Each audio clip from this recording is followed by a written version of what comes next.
right, we got Waju, S. Reeves.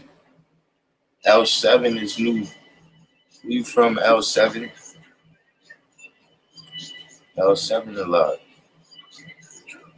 Just Ruler, Joseph, One Love Allah Supreme, King Shah, Sadiq.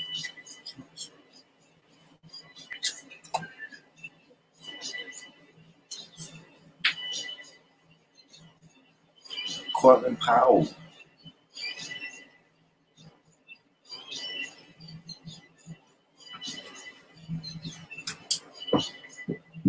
In a minute since we seen Cortland Powell. Now see, right? Not much.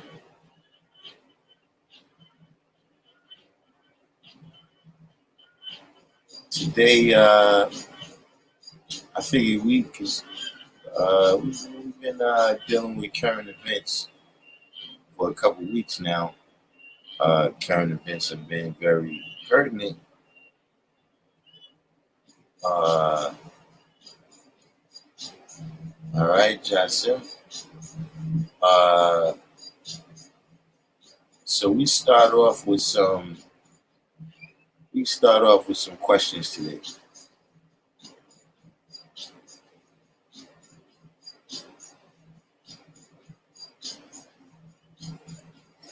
If anybody has any questions,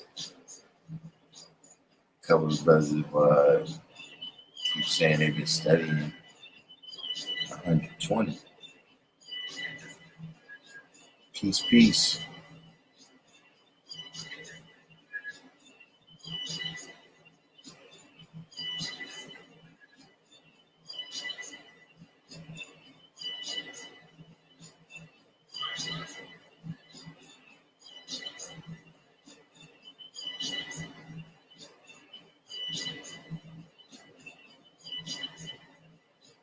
Master student. What's going on, Master student? Today, we starting off 793rd. We starting off with questions. Because I'm pretty sure we're gonna end up dealing with some current events at the end of this class.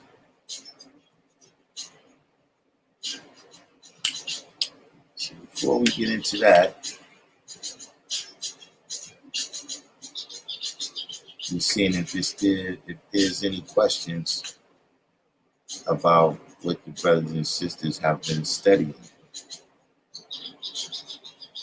allegedly.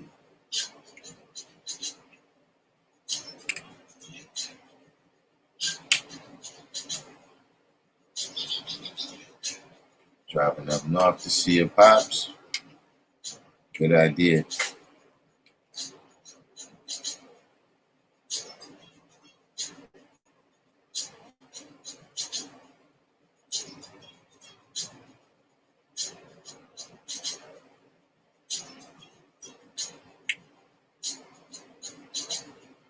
Real hip hop. What is the purpose of the Supreme Alphabet?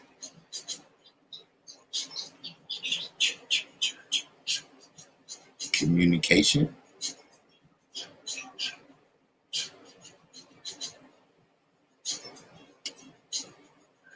I'm not sure I understand the question here.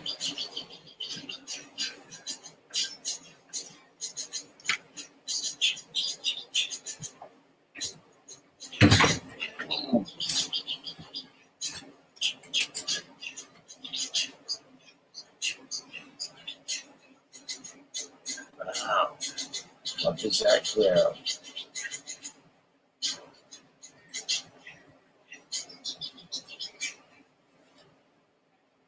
Yeah, I'm not sure I understand the question there. Real hip hop.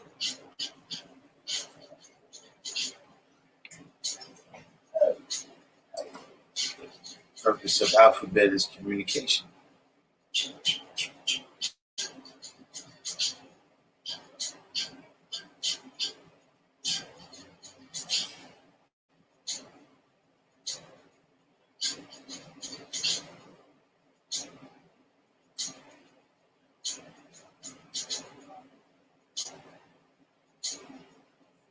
Yeah, they downstairs playing something down there. I don't know what that's about.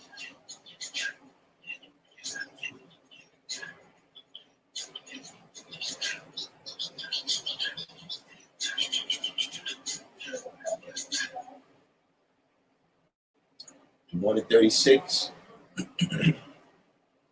Um, well, how I mastered it, you're talking about like by the numbers. What I did was first I learned every fifth one. I made sure that I knew every fifth one. So then that way, if I had to quote it, I didn't have to go through the whole thing. And then from every fifth one, I learned every other one. And then I had, I knew all of them, but I made sure that I knew those for purposes of quoting. So hip hop should I understand the logistics of supreme mathematics. I just never understood the logic of supreme alphabet.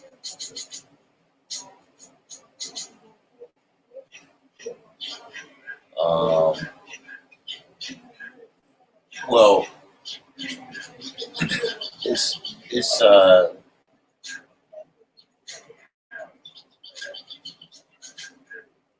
see, supreme alphabet gives us the easier way to communicate the language of mathematics. You see what I'm saying? The same way, the 26 letter alphabet that we're using that shows up on the screen right there when you type, right? That 26 letter alphabet is a little bit easier to understand than the binary code that uh, we use, or that the computer uses to put your words up there on the screen.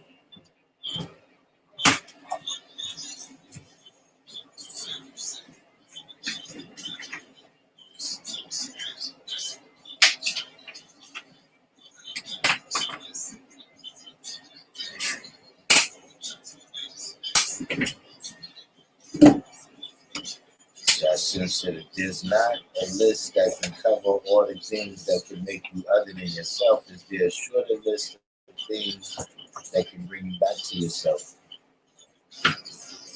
Uh, Pretty much.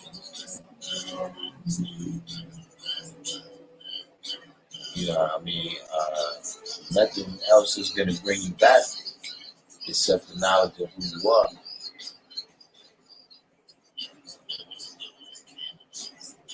Christopher Gooden, SW,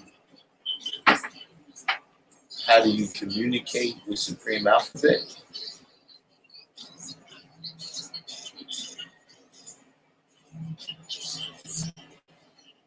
It's something I'm missing in your question. It seems simple.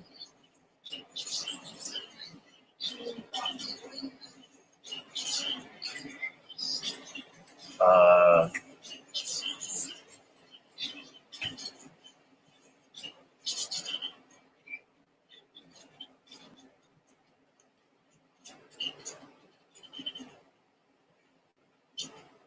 can Today I don't have I don't have the phone on this computer.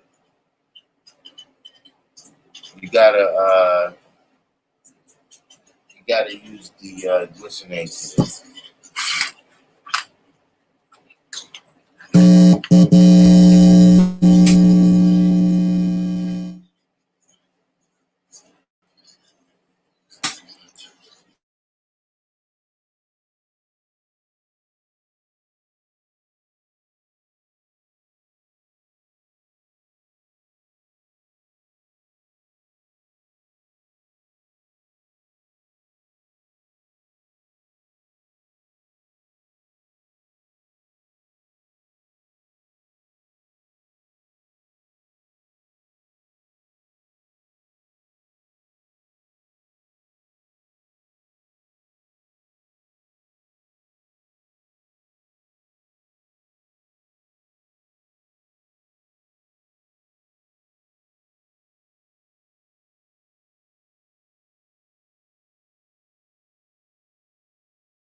Yeah, that was a little craziness.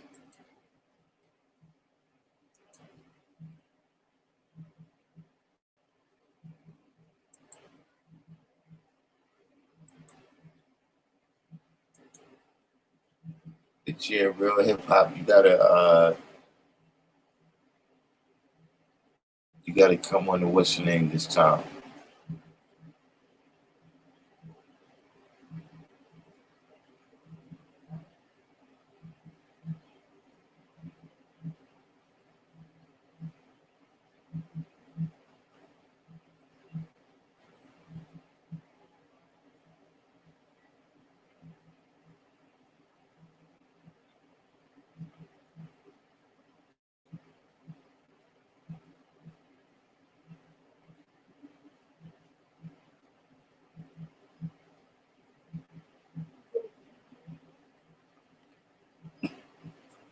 Real hip hop.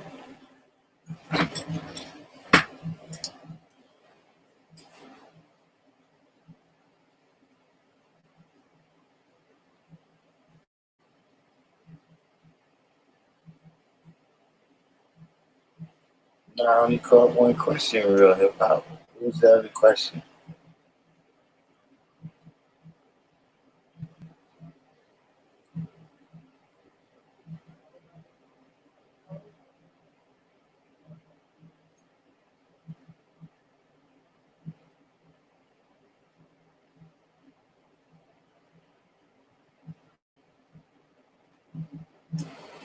One level, I said, is it wrong to teach the mathematics in order to help a person before they understand life, even if you know they will never manifest God, earth, or live the culture? Well, that's a matter of communication. That's something that speaks to real hip hop point. Is that, I can communicate all the principles of supreme mathematics, right? Without using any of the words in supreme mathematics. You see what I'm saying? Or, with any degree for that matter. So when you got to increase your degree of understanding where, for somebody like that, they may be resistant if you try to teach them mathematics. If you're saying that they'll never manifest it, then they might be resistant to you manifesting it to them. You understand what I'm saying? That might cause them to, shut down mentally. So you got to know how to present it sometimes where the person don't even realize that that's what's happening. But hold on, we got great knowledge right here. What up? Peace. What up? What up? What up? Peace. Peace, peace. Not much, man. How you doing? All right. You had a question? Oh yeah, yeah. That's me, real hip hop 216, whatever. You know what I'm saying? Right. Mm-hmm. Yeah, I also want to ask about the Supreme alphabet because I'm, you know what I'm saying. I'm trying to study it, whatever. You dig what I'm saying? Yeah, I'm saying, supreme mathematics,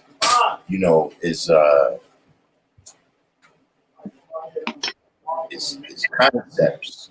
You Hmm. understand what I'm saying? Yeah. Uh, when you deal with supreme alphabet, you know what I'm saying? Just like, with any words, you deal with being able to uh, say something that invokes those concepts. You understand what I'm Okay. saying? Like the word Yeah. chair, the word chair is not a chair. You understand what I'm saying? But it invokes the thought where you know what I'm talking about. So in order Right. to Right. be able to present these to people who can't rise to the level of speaking the universal language of supreme mathematics, you Right. know Right. what I'm saying? You have to be able to communicate it through their alphabet. Okay. Okay. I get what you're saying. Yeah, because I mean I understand the logistics of the Supreme math, whatever. You dig what I'm saying? So like I never really thought that the supreme alphabet was that, you know what I'm saying, was that important. You dig what I'm saying? So So like I really been taking the time to really like trying to like memorize the entire, you know what I'm saying, the entire alphabet. You know what I'm saying? Yeah, I see what you're saying, but at the end of the day, supreme mathematics is the language. You know what I'm Right. saying? Exactly. That Exactly. that's what it's easy for us to speak to each other. See what I'm saying? Like if I Right. say God, right, to you, Word. you automatically think black man. You see, Exactly. Asiatic black man. everybody don't From speak the that planet language. Earth. So now you got to take them through, he or her, you know, you got to take them through king, you got to take them through ruler, through all these different things Right. that are, different characteristics of the black man. Right. Right. Right. Right. You know what I'm saying? So, and the alphabet is, more exact and speaking a common language like that. You know what I'm saying? Okay. Like I said, but it's Yeah. got to be a common language because if the people speak from a different alphabet, like if they speak Spanish, right? Then Mm-hmm. you're not gonna get the point across. All right. Word up, man. That's why it's important to, know supreme alphabet and just in general when you're speaking to be able to break things down because, you know, sometimes you be around the guys and you become accustomed to speaking to other people that know what you know all the time. Mm-hmm. You know what I'm saying? It could be anything that you're doing. Like for instance, you could be a doctor. You know what I'm saying? They speak a certain medical language that sometimes they talking to you and you don't know. They like, well, yeah, the left ventricle had a abnormality and the anterior and you don't speak like that normally, so you don't understand what they say. Right. So what you're referring to, basically, in layman terms, what you're referring to are colloquialisms. A colloquialism. Uh, well, it's actually a different language. Exactly, but that's what a colloquialism is. A colloquialism is basically it is a phrase or a term that only certain individuals of a certain of a certain type of group or whomever know about. Yeah, but that's what makes that group of people. That's their language. Exactly. Legalese. That's another language. You know what I'm saying? That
yeah, I don't know what something's going on with the internet connection.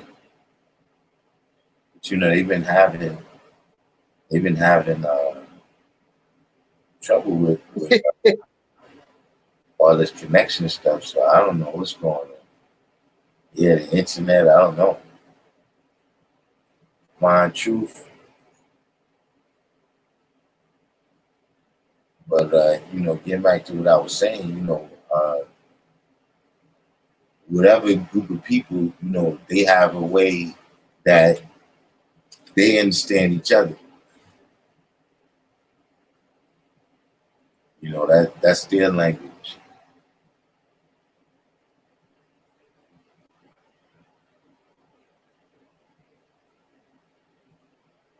We got There you go.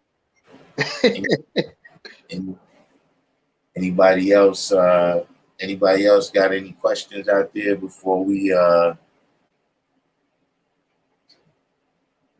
get into some building?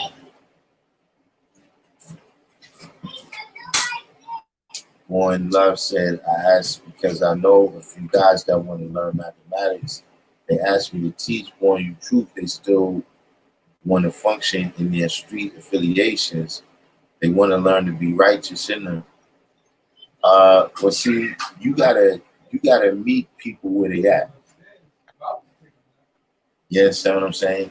See, if they just say, okay, I heard what you said and I like it, right?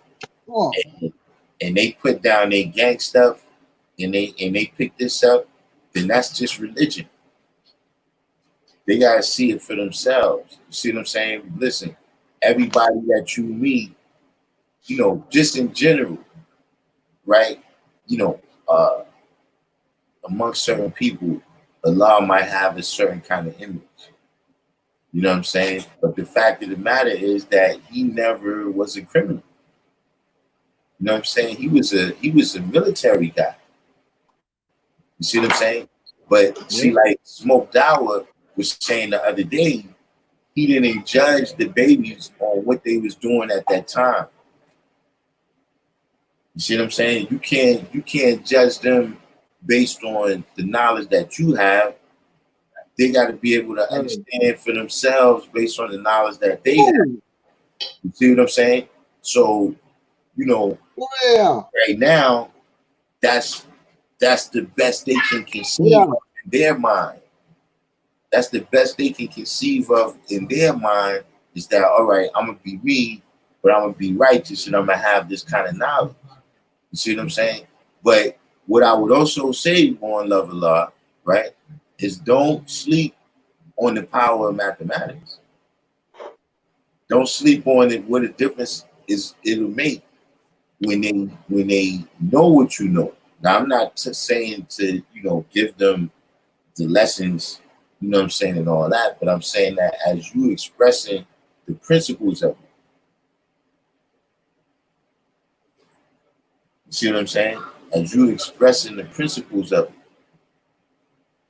it, Word. that's what you will see over time.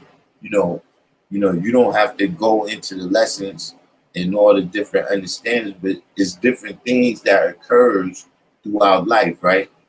That because you got mathematics, because you got alphabet, because you uh, have practiced how to use mathematics and alphabet with 120 lessons, right? There's things that you're gonna know how this happened. You're gonna know where this came from. You know what I mean? Like what's the origin of this? How we arrived at this point. And see, you can express that to them, and then they'll start seeing what's the real science of mathematics.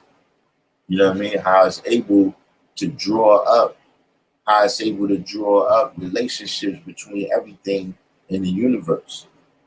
You know what I mean? Or how it gives you the ability to draw up relationships between everything in the universe and tell people what they mean. You see what I mean? But just in terms of, right now, they can only be them. You know what I'm saying? See, you know, it's and this might be in a bad example, but it would be like if you was like, well, look, uh, everybody that uh, learns mathematics got to be at least 5'7". You understand what I'm saying? If you meet the person and they 5'2", they 5'2". You gotta teach them how they are like that. You know, whoever wants to learn. Beats, bars, and culture. L7 said culture and language go together. Joseph said, why does the second degree say civilizing is to teach knowledge and wisdom to the human families of the planet Earth? Why not just say teaching knowledge and wisdom. Um,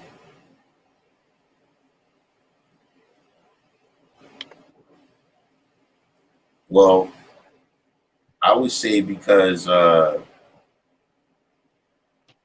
we do have some brothers that need to be told that. Just in general,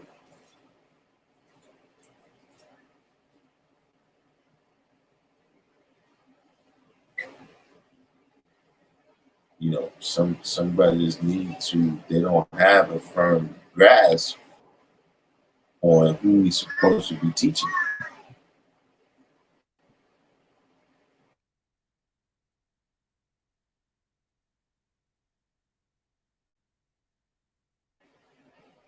Yeah, who we supposed to be teaching, or how we supposed to be teaching, or what we supposed to be teaching.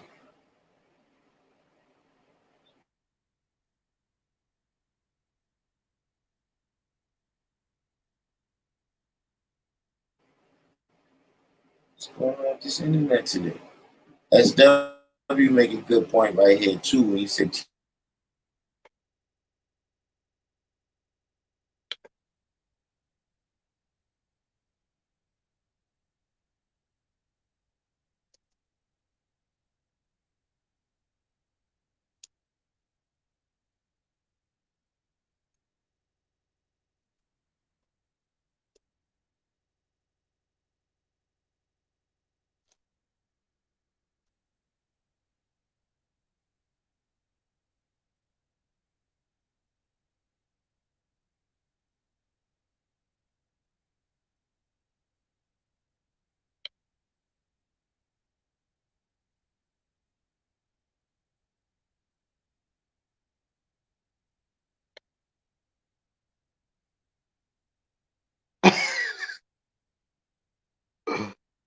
Hell no. Oh,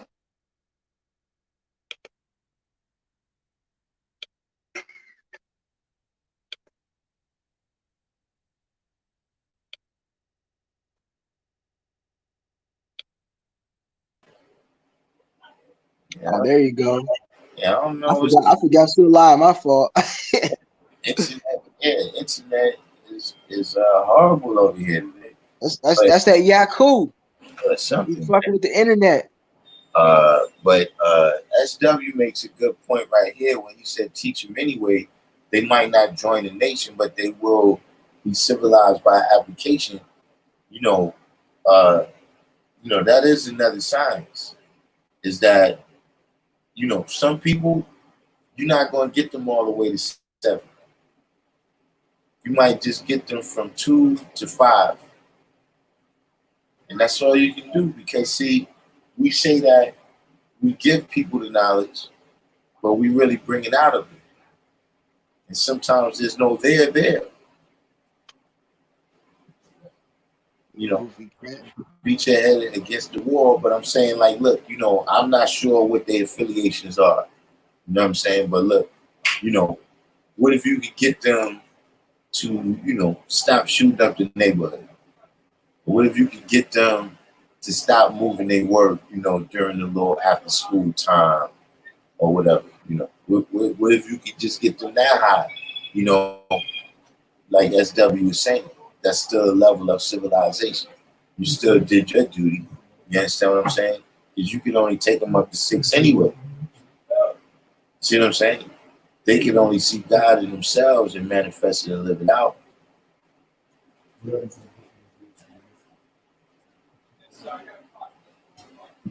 Black Justice came in.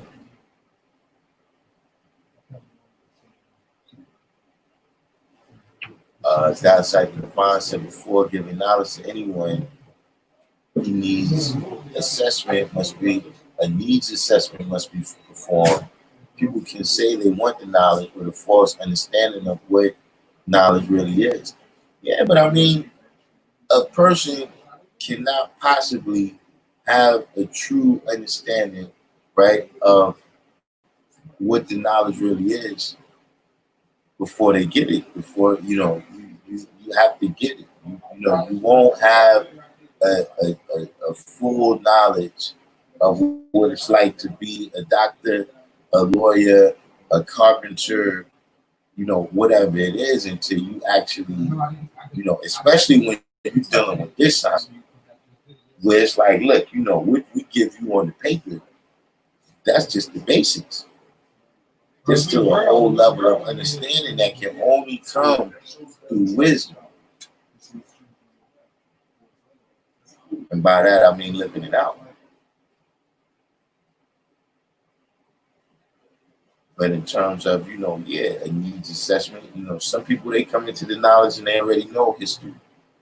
Or they come into the knowledge, they already know certain signs. So they might have already come from a family that has some type of knowledge, or, the dietary law that they practice or whatever might already be on point. You see it in the back? Philip Deshazaur said the black language has to keep changing. It's a survival tactic. How goes the weasel? What do you mean by that? The black language has to keep changing.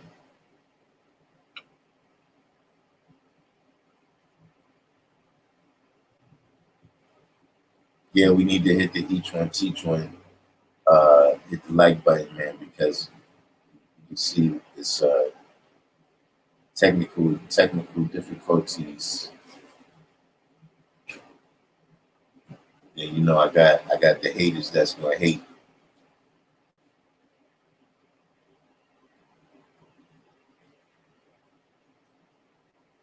Yeah, as W said, they won't understand the knowledge until they're taught. The knowledge is that way. You know what I'm saying? Where a person can say, like, look, when you was in Christianity, right? If you was a Christian, like I was, or whatever religion you was in before, right? At one time, you thought that was the truth.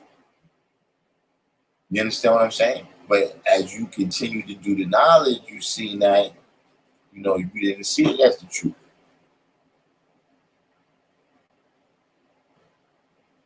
So the person first comes in, they haven't learned about Yakub and all the different things that they're going to come to see over time.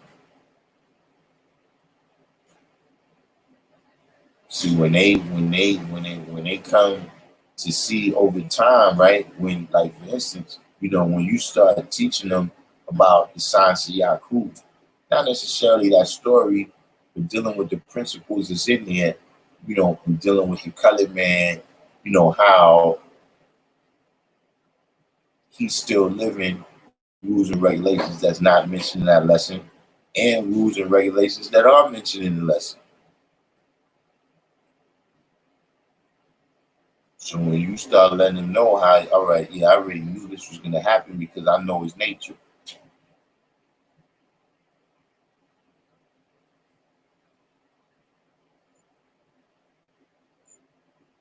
Beats, bards, and coaches said, how can you get me on your podcast to discuss knowledge of self and your music? All right, now first I gotta not like a Muslim god or none of that, right? You're not Sinetta. You're not Sinetta in disguise, are you? Shout out to Sinetta. I watched the shot Sinetta the other day. I agree with everything he said. Who would have thunk it? SW said a thin line between information and knowledge. They may have information on the nation, but no knowledge until they are taught. Yeah. Real hip hop said colloquial, learn to pronounce adjective used in ordinary or familiar conversation, not formal or literary, colloquial in everyday language. You see, colloquialisms can sometimes alter the language. Terrific. Terrific is kind of a colloquialism. The root of terrific is the same as terror. Terrific and terrible is got the same root, but we use it colloquially different for so long that probably even if you look in a dictionary right now, got different meanings.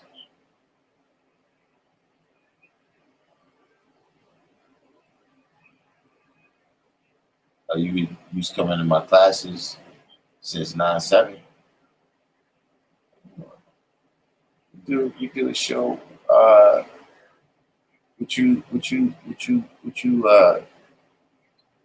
You got the what's the name like me where you just send me the link and I come on the show. Calm and Swamley.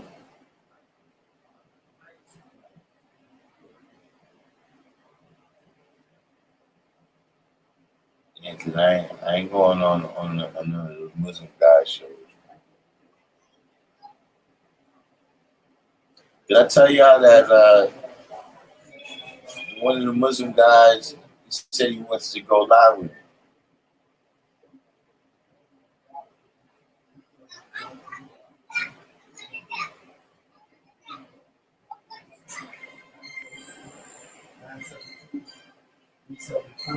You got a radio station? Yeah, we go on the radio station.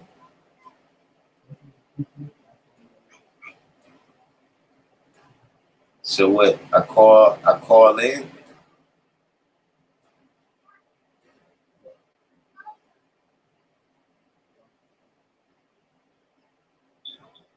Hey, everybody know me, Gene. Would I just call into the radio? But anybody else got any questions? Because we haven't gotten a chance. I know a lot of brothers have been studying their lessons, allegedly. I know a lot of brothers have been studying their lessons, allegedly.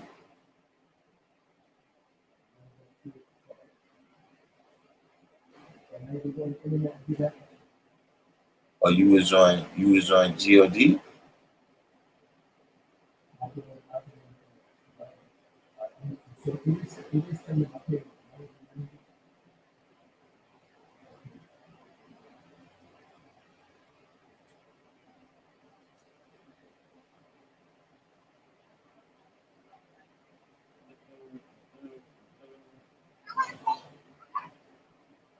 And see, that's how we divine. That's why I don't know if I can have him on the show.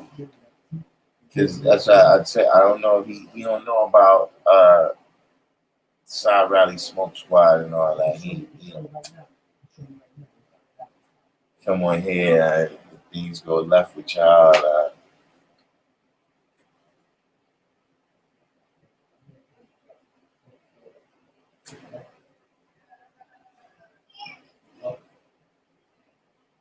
Yeah, you can interview me live. I'm pretty used to the live format. On Justice, what Lord Seal? You talking about that move down to Atlanta?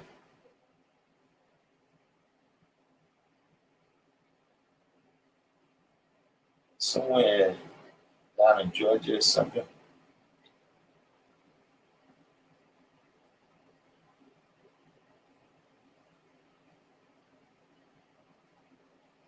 Hellboy.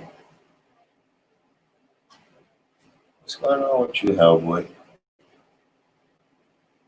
That's quite a name for this channel. Remembering that you will die is the best way to avoid the trap of thinking you have something to lose. I mean, I understand the concept.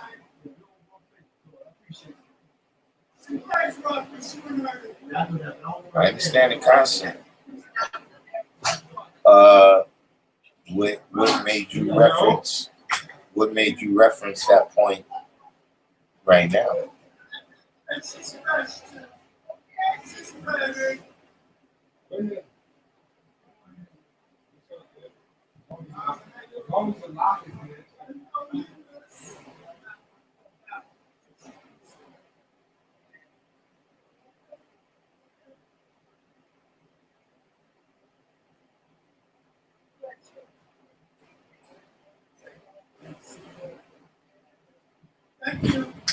Yeah, beach bars and culture. I heard about that.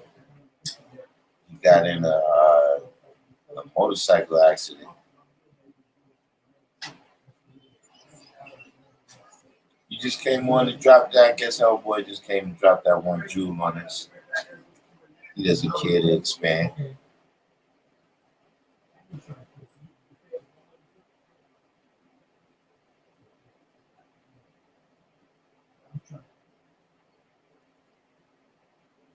So everyone got their questions in.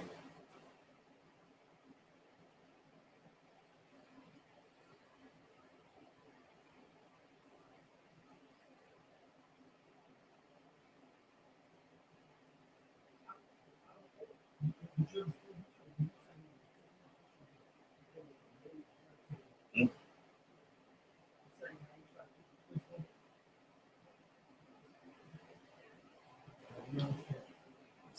Right?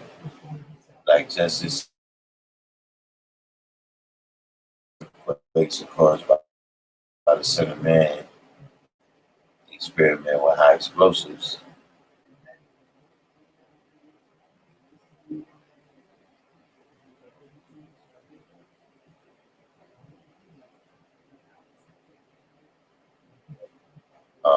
Today's mathematics, we could get into today's mathematics. The culture degree in the 1 of 14, we could get into the culture degree in the 1 of 14. Black Justice said, yeah, what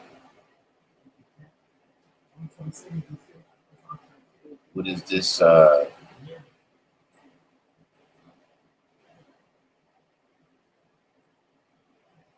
this just a statement you making?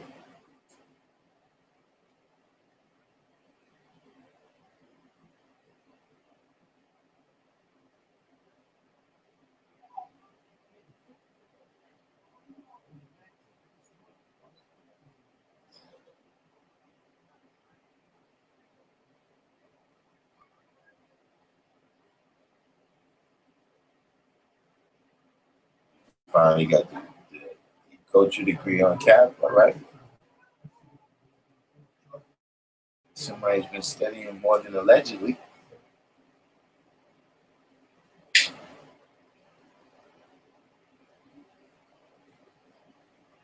But yeah, though, real hip hop.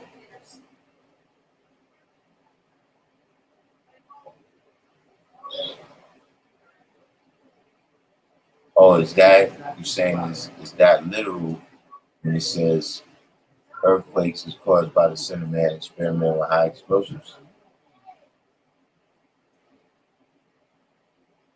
Um, well, yeah, in the literal sense, uh, the whole science of plate tectonics uh, is high explosives.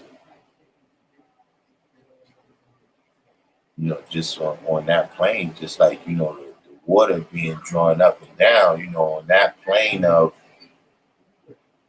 you know natural phenomenon that we see.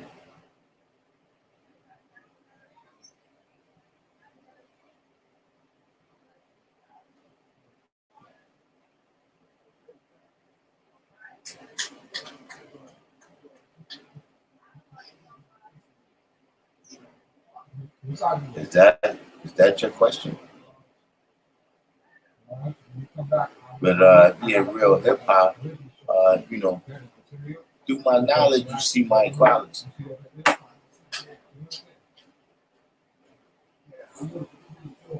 You understand what I'm saying? Through my knowledge, you see, man, what I got to offer, what I got to add on to the site.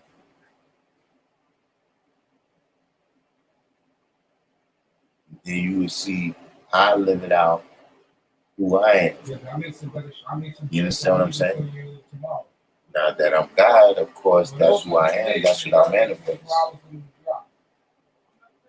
You see, as you walking through life, as you walking throughout your day,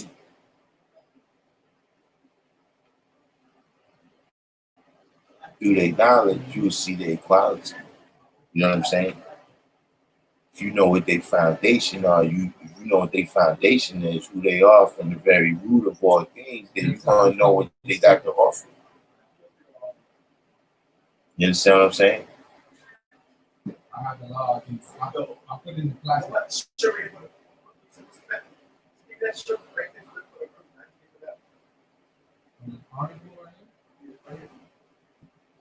So why sentence is so on the fourth degree, it's like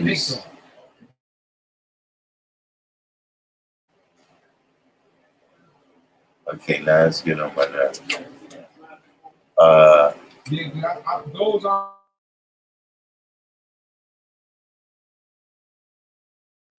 Is there anything in particular in the fourth degree that you wanted to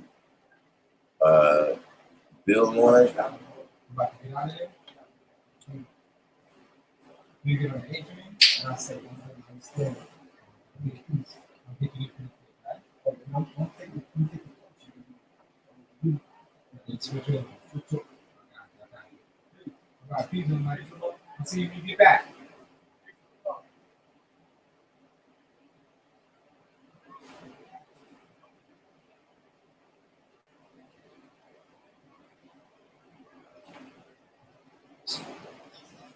Why say?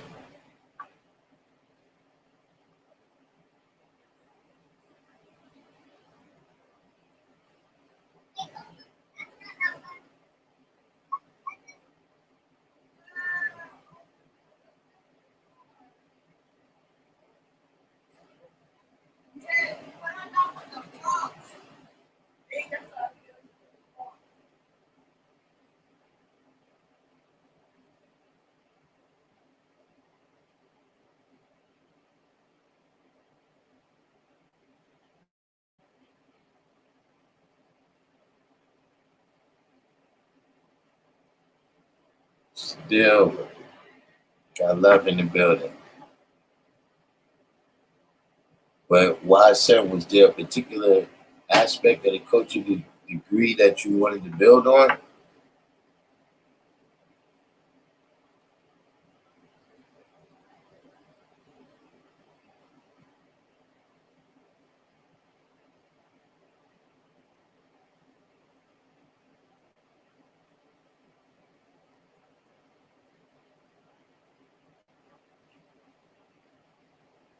Universal.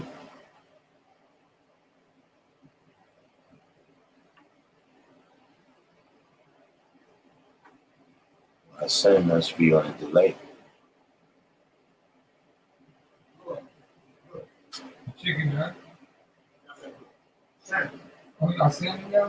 See, you know, you was just speaking in general. You know, the fourth degree and the 1 and 14 is telling you they coaching. Like it tells you from when it says Yakub and his maid devil, right? It's letting you know from when he was just an idea, the devil, all the way to where it tells you 15,019 years ago. That's telling you from the present date of that writing. It's telling you their whole history, everything that they went through in general terms. You know, it goes into more depth in other degrees.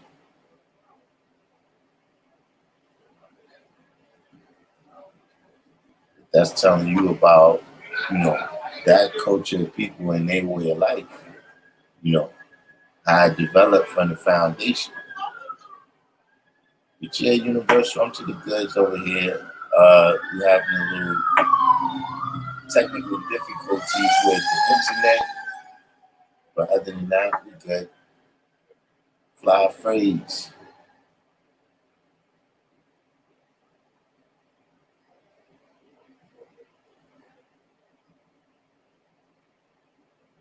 Culture degree and born degree, and the 1 to 14 coincides.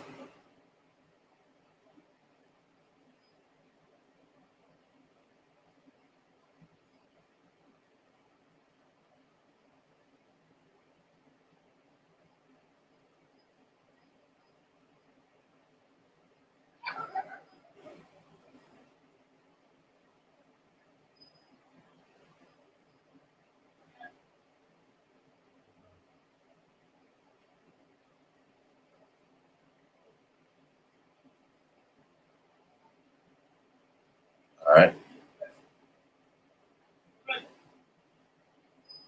So we took care of all the questions in here for the day, right?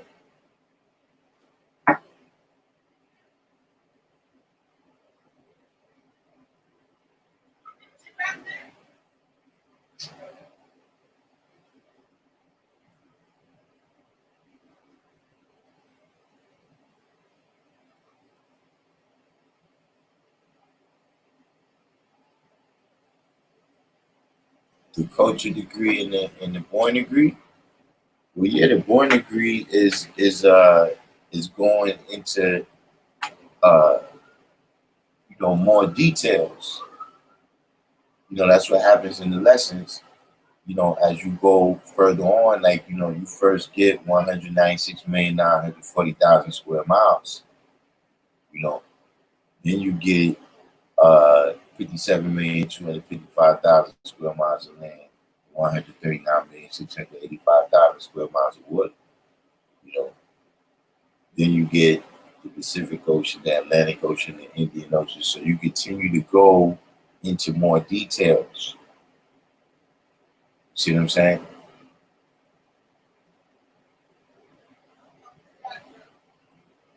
That's why it's difficult to understand 120 lessons without knowing the whole thing.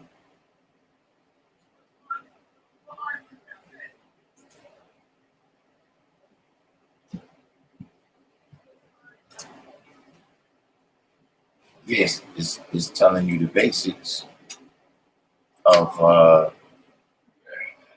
and why they operate today. You know what I'm saying? But you get in more details once you get to the 21st degree in the once you get to the 21st degree in the 1 and 40, right? Out to the 36th degree in the 1 and 40. You get into more details of how they operate. You get into more details of the nature in which they was created. You understand what I'm saying? And the nature in which they was created is going to manifest what they do.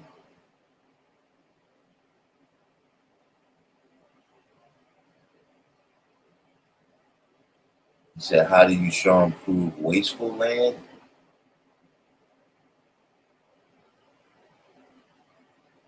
That's a good one. I never heard that one before. Wasteful land.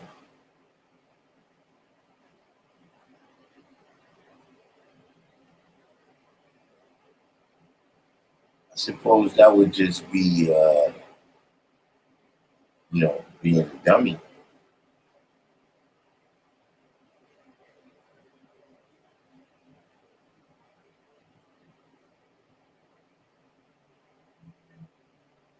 Because, I don't know if any land per se would be wasteful, but you not understanding, fully what you have.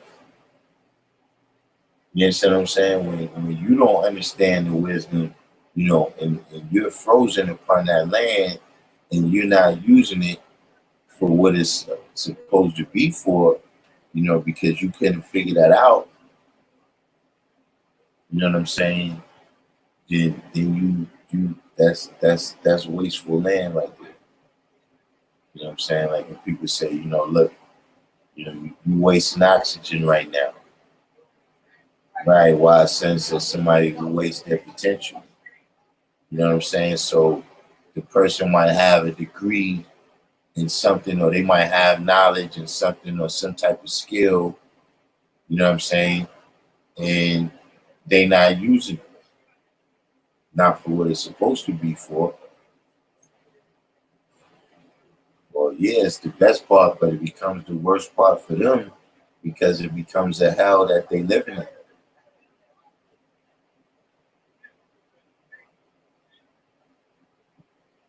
Right? Seven said everything is useful. It depends on what you're using it for.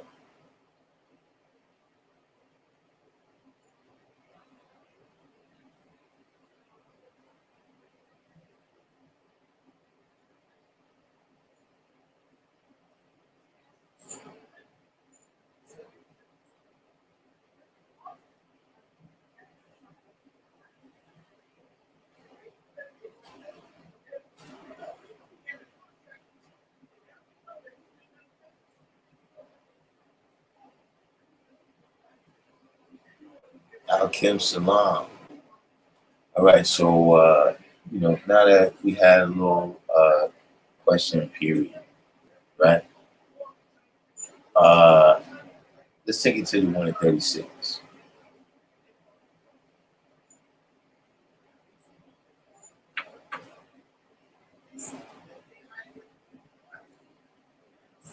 I think everybody on here today is at least on the 136, correct?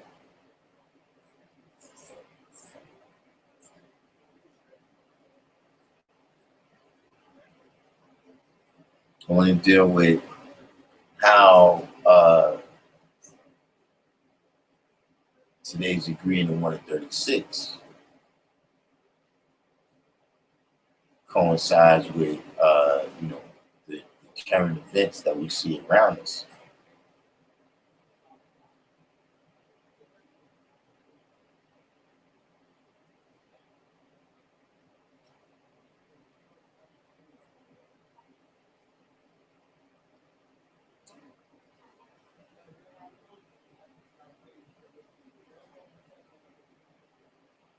Do I brush up on 120 daily to stay sharp on my lessons?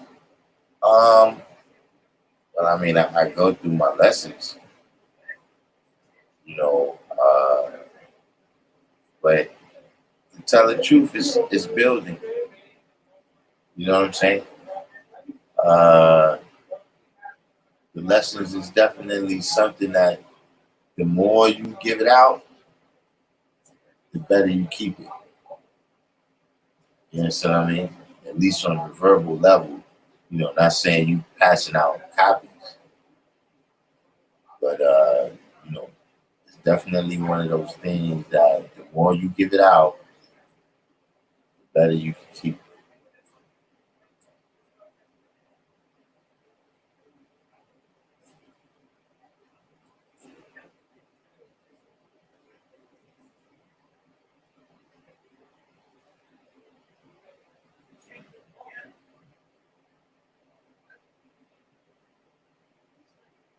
And right now, a couple of brothers put, I beg your pardon, I never heard of one, right? So that what's the one that he's speaking on?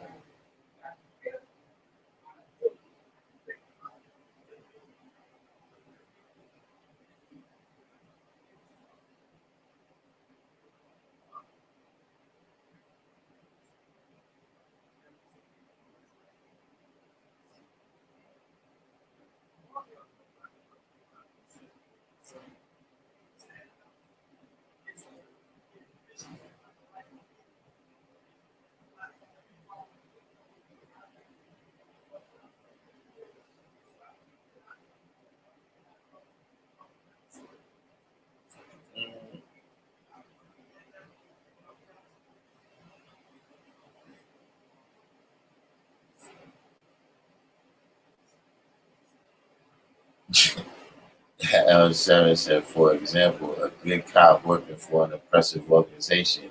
I beg your pardon, I've never heard of one.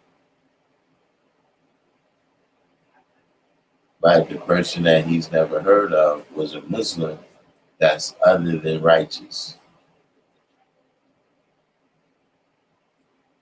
Now, how do we answer that question as God then?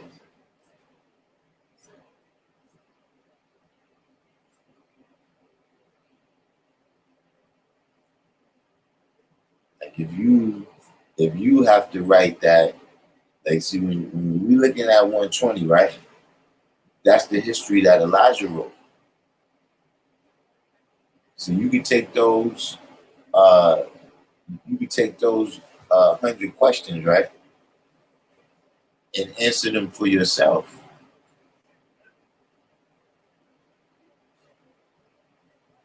So as God, how do you answer that question?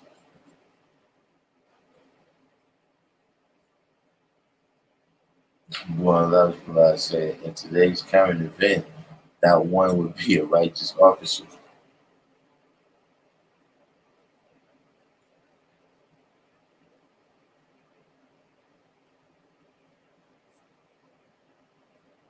All right, peace, peace. Say God other than righteous. Joseph said, I never heard of a weak God.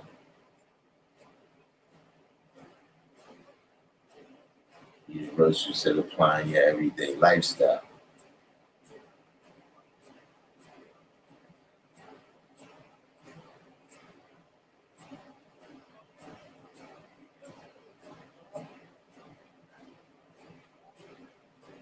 Young Dub, what's going on? Arkansas in the house.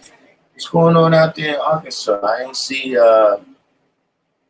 see what happened during the rebellion out there in Arkansas. I'm sure they let them know they appreciate that a little Rock though. Universal.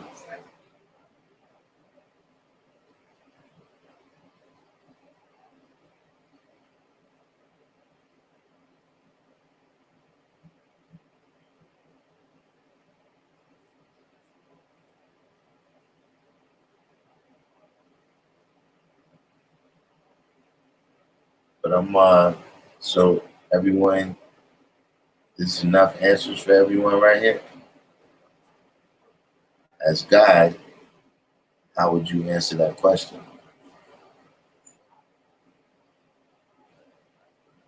God Devon said, I have never met a God, my brothers that wasn't righteous or really walking and talking.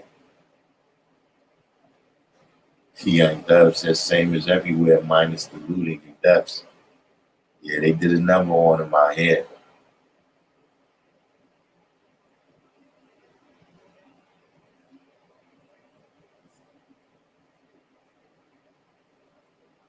All right, so now when we say uh righteous, right?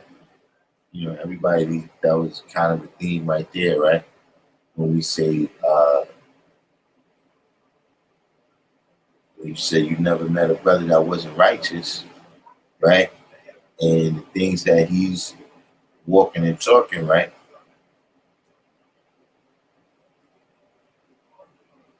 How you measuring that?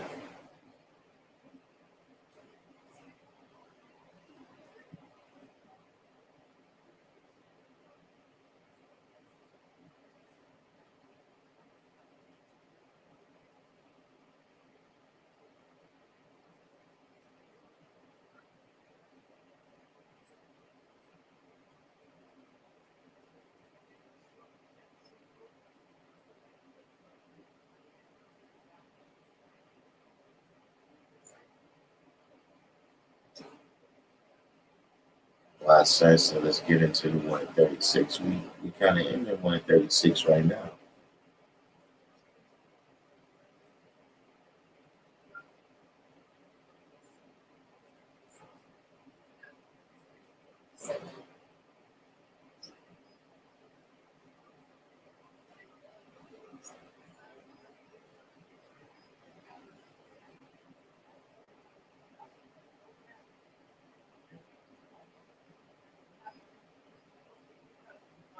right? Everything is law and order. But look, we're dealing with the 16th degree.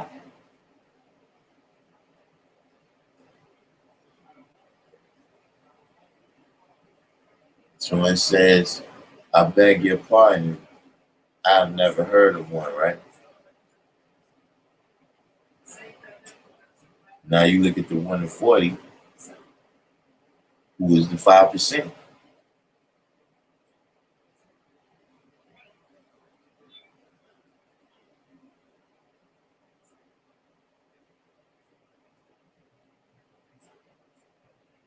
right? You measure that on his ways and actions. So now, what it tells you there, for righteous teacher,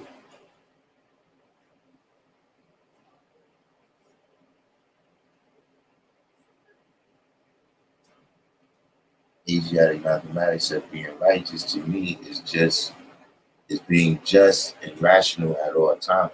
That's the level of righteousness, right?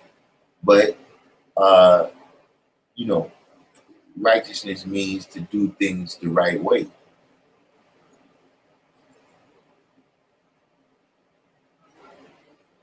And, depending on what role you have and what place value you have in different atmospheres, right? The right thing for you to do is different. Meaning, like right now, let's say in your household, right? What you got to do, right? And what your kids got to do is different things. It all adds on to the family unit, but you got to do he got to do what she got to do.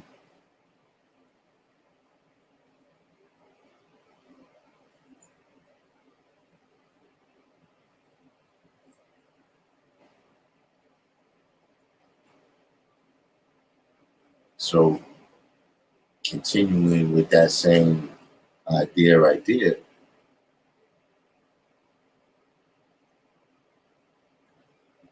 what is the duty of a 5%?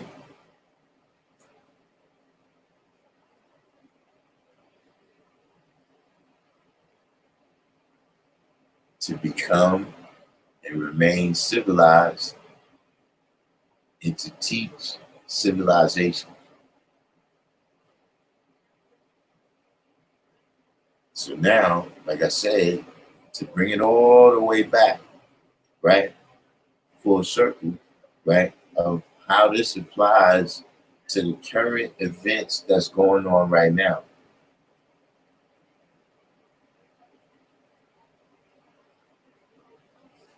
One Lovelock said, I would measure that by how he uses his knowledge to show and prove his equality.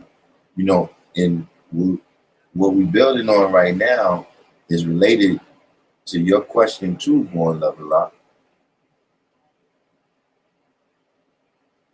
because it's about how we deal with the masses, how we deal with the young people, how we deal with the people that may not have a full understanding of the meaning of everything. Some people might just be involved out of frustration. The people that don't understand that, you still have to have an agenda of what all this is about. The people that have to understand that now you have to be responsible for righteousness.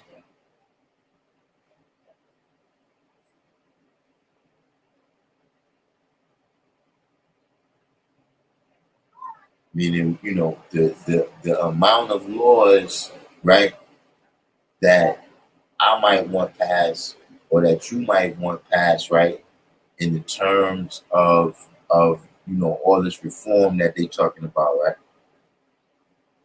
That may not come about.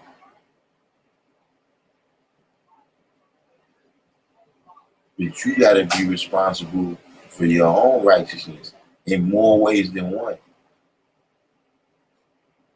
Meaning, right now, suppose you get, suppose they do get rid of all the police.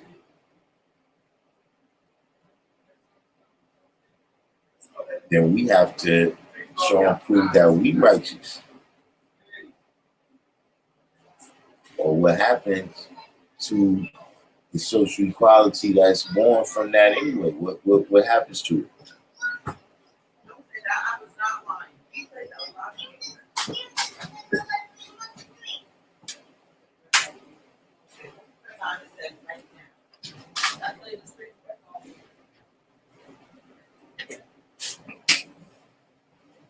Asiatic mathematics says sometimes things fall in the gray area between righteousness and embellishment and require discernment. What do you mean? Give us some examples of that.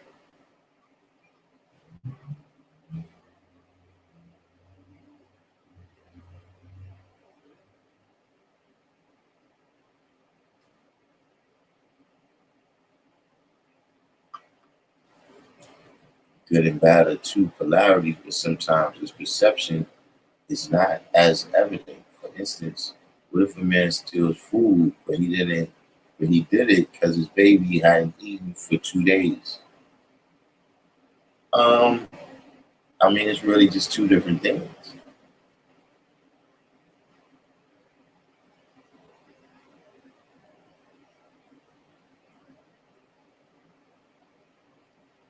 Like him feeding his baby is him feeding his baby. You know, him stealing is him stealing.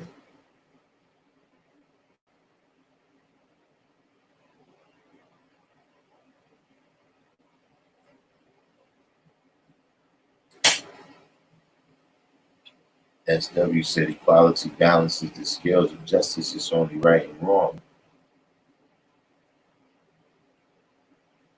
Right, SW said, right. You could do the wrong thing for the right reason, and you could do the right thing for the wrong reason.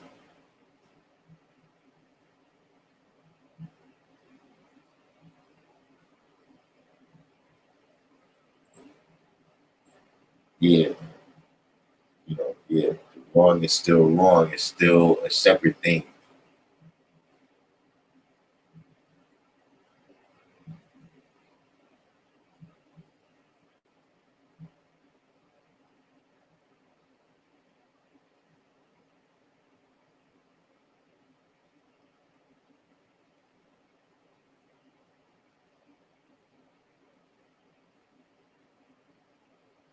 But you know,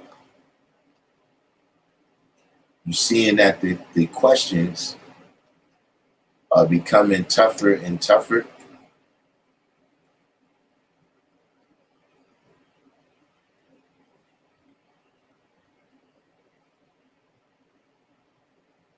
See, that's one of the things about being a 5%.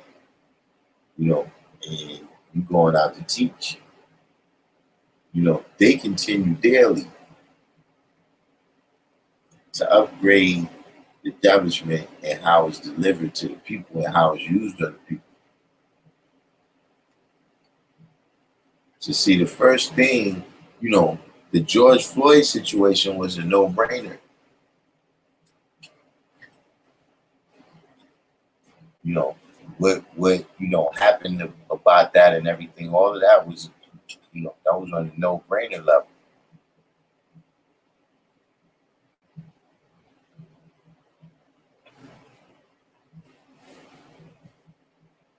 Now, they find their brothers, hanging.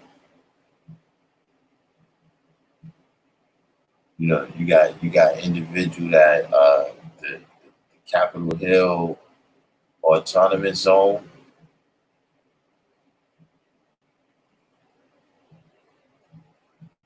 You got all these different things that when you said, look, I beg your pardon, I've never heard of one.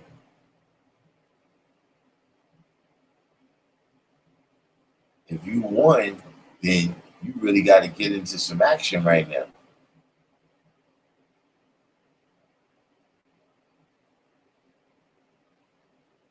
Because don't think people ain't watching. Don't think. Listen, if the whole society goes to crap, don't think people ain't gonna say, "See the motherfuckers over there talking about they died. Look what happened."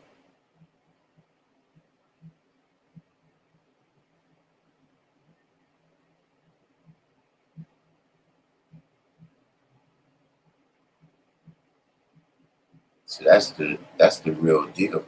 You know, does everyone have a plan, right, for after this, except going back on the plantation?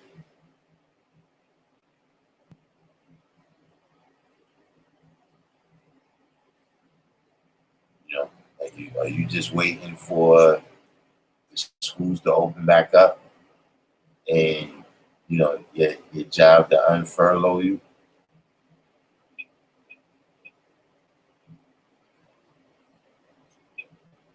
Are you satisfied that Congress and the Supreme Court and whoever else has to be involved is just going to do the right thing?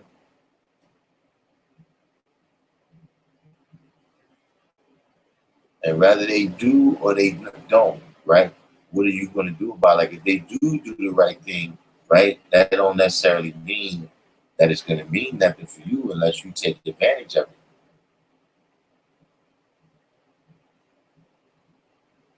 Jason Rosario.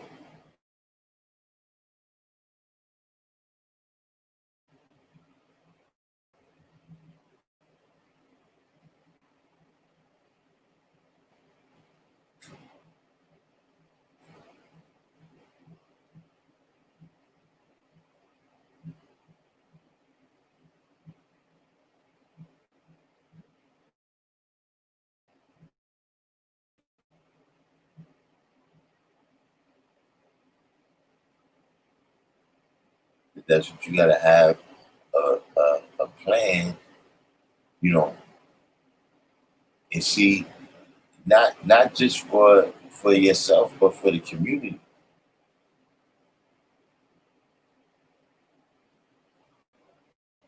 You see, we don't have the power, you know, uh, when you're just in general speaking, right? In America, white people are judged by the best white people, and black people are judged by the worst black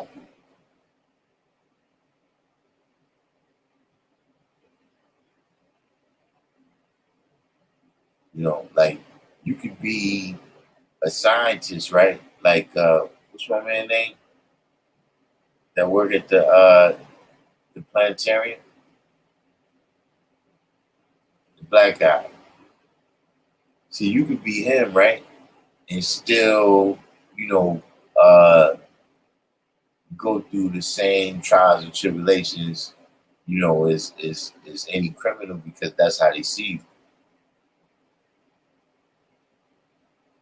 As opposed to you could came off your job right on Wall Street robbing a million people. Neil deGrasse Tyson, that's his name. Yeah, you could be Neil deGrasse Tyson, they still you just a nigga. You know what I'm saying?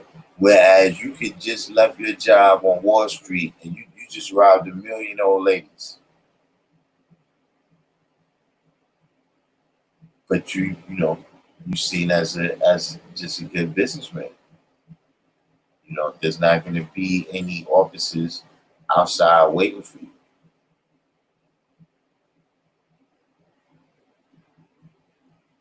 Seven said it feels like a slot is open and we need structure to pull God our way in. That's what I'm saying. But we got to realize that that structure can only come from us because there's never been, saviors don't come from other people.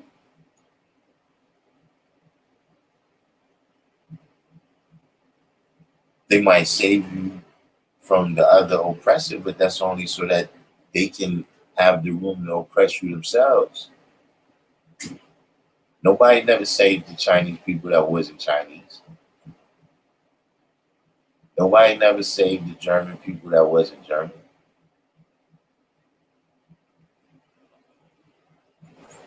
And all the people over time that you see that never got saved, because no savior rose up amongst them. The people and the conditions of the people did not produce who they needed to be a savior. See, Harriet Tubman was produced by the people and the conditions of the people. You know, Martin Luther King, uh, uh, you know, uh, Malcolm X. You know, when you read these people's biographies, it tells you about the experiences that they had when they was growing up. You know what I'm saying? That brought them to the mentality that they have now. You know what I'm saying? That gives them the uh, purpose and the motivation to do what they do.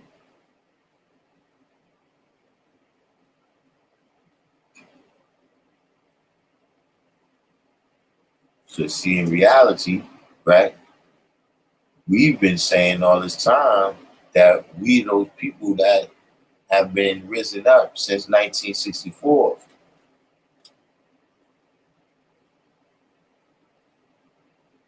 You see, then that would just be religious if we just talking about, well, in 1968, the guys was on the streets teaching, you know what I'm saying, and avoided catastrophe during the riots. If you're just saying that happened in 1968, but you don't have the plan or the power to do it right now we dealing with just the religious biblical times. Wait, you watched a documentary on Malcolm X and Red Fox? It was the same documentary, or it was that's that's a bugged out pair to be in one documentary.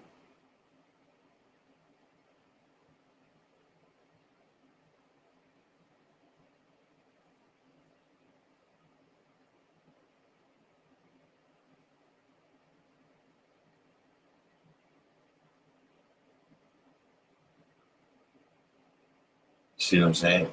But uh, that's something that we can't forget right there. Uh, you know, each one teach one.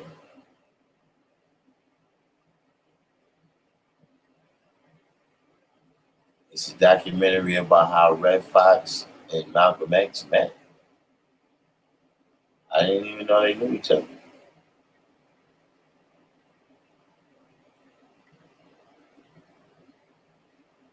back in their crime saga days.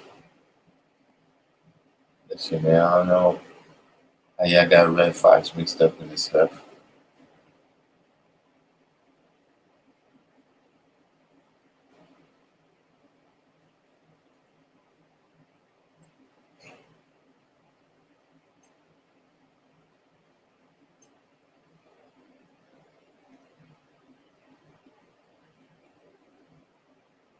And where did you see this documentary?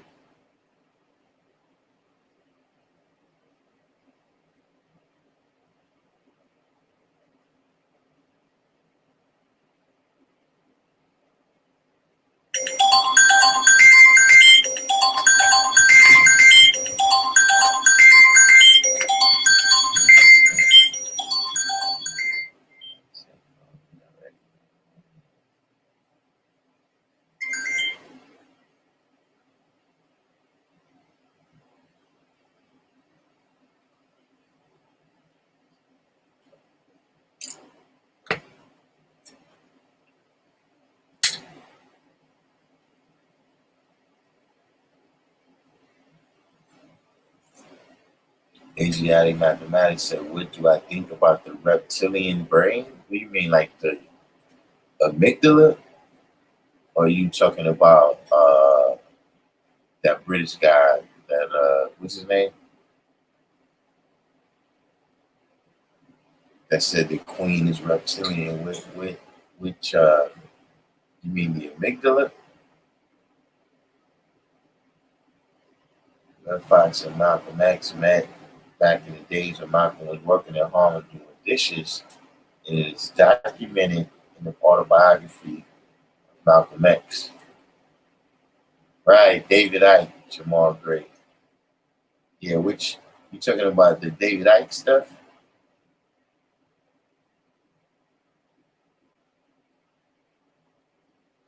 Yeah, I might have to check that out. Red Fox and Malcolm X. Red Fox and Malcolm X were cool.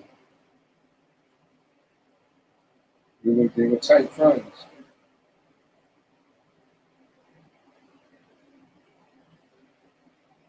But Red Fox was going to stop. He wasn't going to be a comedian at one time. It took him forever to get a big break. See, the part of the brain.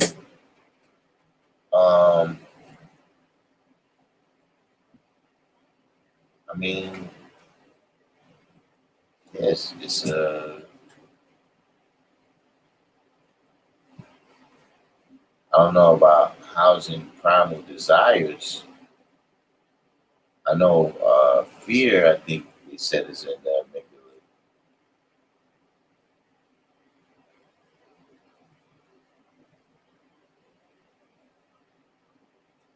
The autobiography that was really by Alex Haley. You know, I heard a lot of things, man, about Alex Haley and you know different types of impropriety with his writings.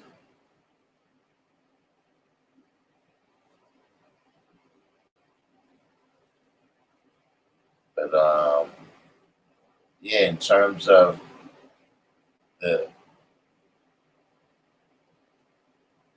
the amygdala, I mean, I know the properties of it, but what aspect of it are you asking about in particular?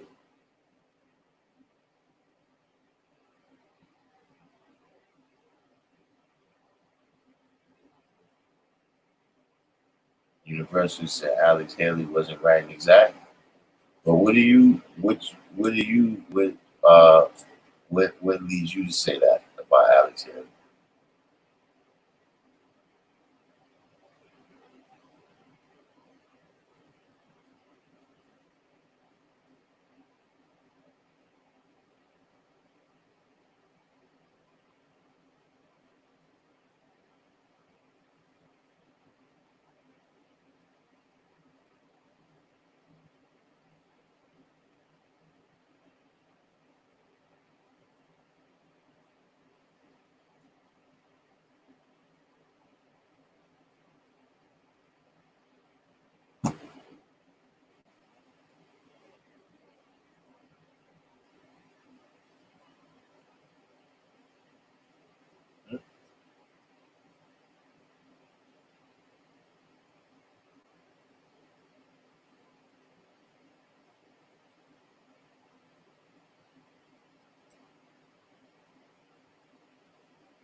I mean, for Universal, I guess everybody's probably on some lag today, man.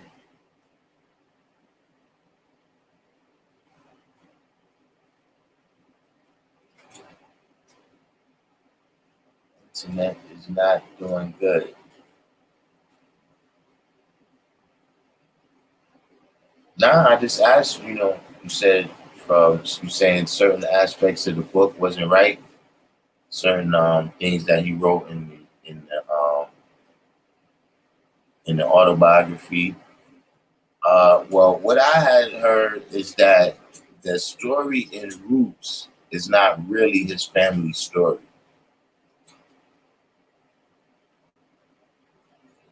That he used someone else's family story, or and he really just kind of put together like a composite kind of life. You know what I'm saying? Of what might have, how a person, you know, character Kunta Kinte might have grown up if he was from, this place at this time and everything, but that he really plagiarized that. I haven't heard a whole lot about it, so that's why I don't.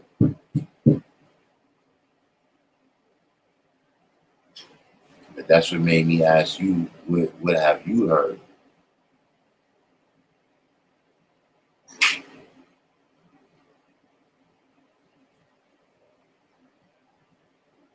Asiatic mathematics said that's what sets man apart from other mammals is that we have developed prefrontal cortex, which gives us a higher ability to reason, but we still have the reptilian brain that keeps us at 6 at times.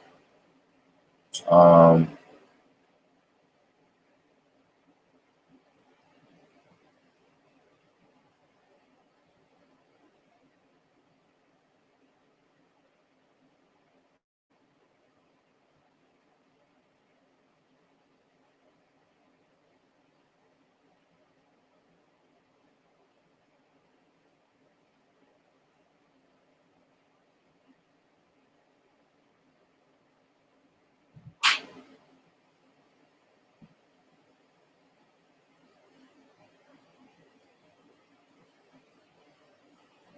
I mean, that's definitely a scientific in terms of what Asiatic mathematics said right here. Uh, that's definitely one of the scientific explanations. Uh, you know, the amygdala is very impulsive, works by just impulses, certain memories, uh, your sense of smell, and things of that nature is connected to the amygdala. And the prefrontal cortex gives impulse control.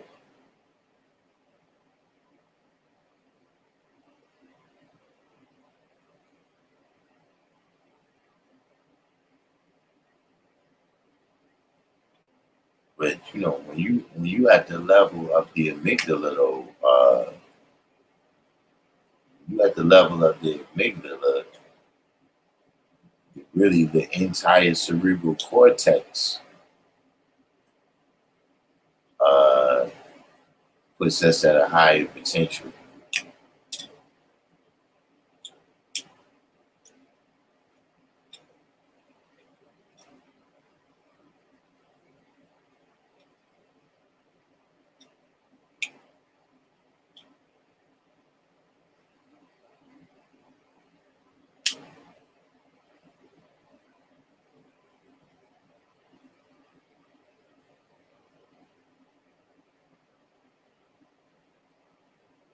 What I want to see is what are some of the plans, like Universal, we put a couple of things in there, but what are some of the plans that people have for, you know, this hereafter right here? Hereafter.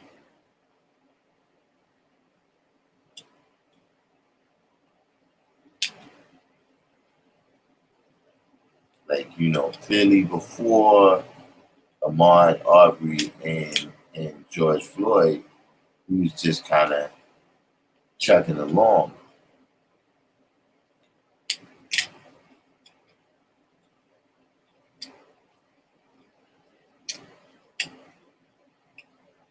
But now this is something where you talking about this marks a hereafter.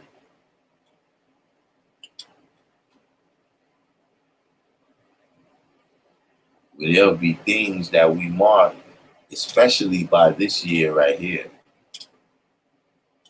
I mean, the whole 2020.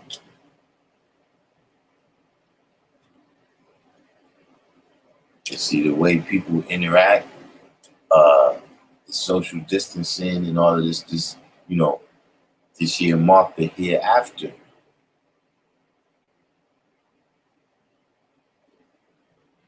These events right here is going to mark a hereafter. Young Doug say, continue on with my learning. I mean, that's very positive. You know what I'm saying? But, you know, with your learning, in order for us to be able to build, you know, we got to come to a point where we can put that learning into use.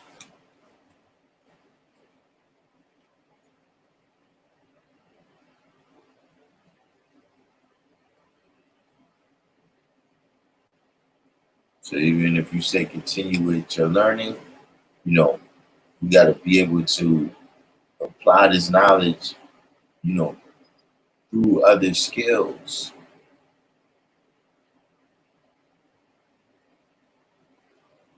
See, when you really know that you mastered some knowledge, is when you can build something with it.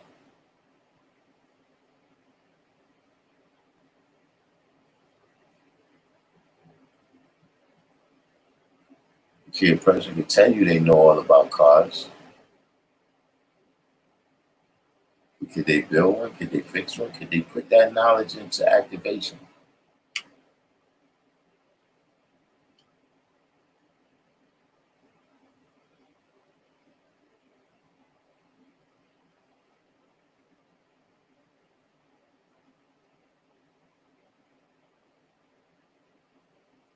What kind of activation?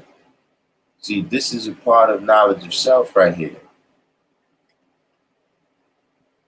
Actually assessing what it is that you can do.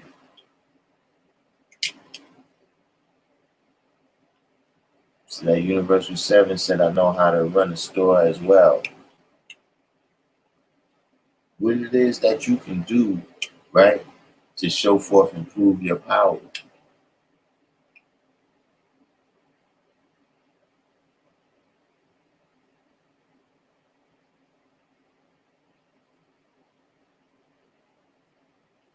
See, why do they have a society of men or a group of men, a society of men, women, children? Why do they have a social equality to keep us apart from?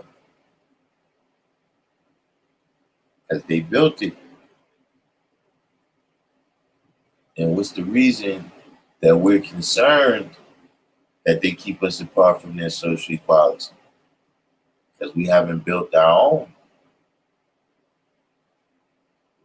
When you got your own social equality, you don't care if people leave you out of their social equality. It don't matter.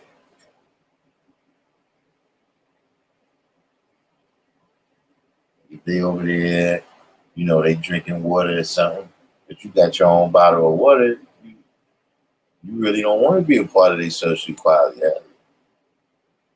Be on my own now.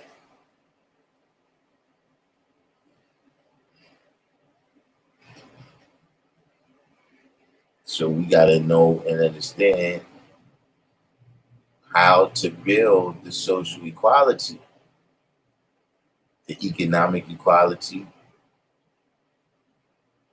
and any other equality that we need, right, in order to prosper.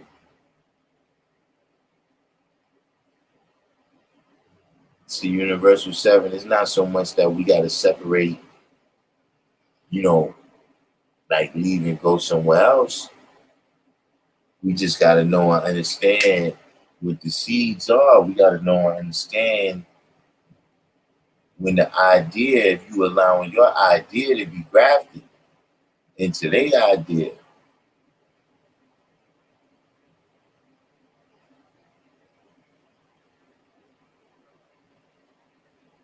See, because, you know, they got people that live on other continents, right, that they still oppressing.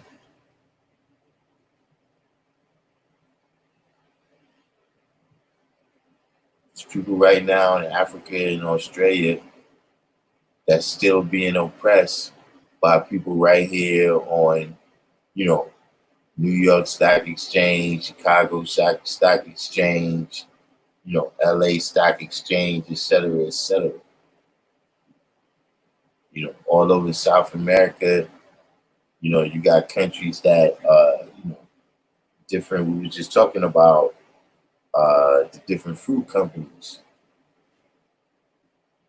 logging companies, that's based all over the world, but they're oppressing people over there.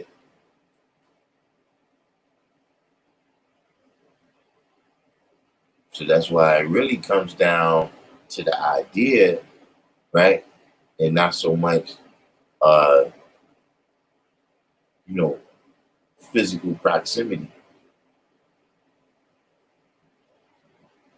Why, as you said, power to be self-sufficient, homestead, growing my own vegetables and herbs. So that's what I'm talking about. Not saying, it's other things that got to be added on with that. But that's a plan, and that's how you build a social equality, a society of men that all have different skills. In order to put together a house, right, you need many skills. You need carpentry skills, you need plumbing skills, you need electrician skills. So by the same token, that's one seed that's planted. You get enough people planting seed, you have a forest. Universal said it's about funding as well. Funding is about to get tricky. The next thing you put here, universal, is resources. That's what is more likely to come down to soon.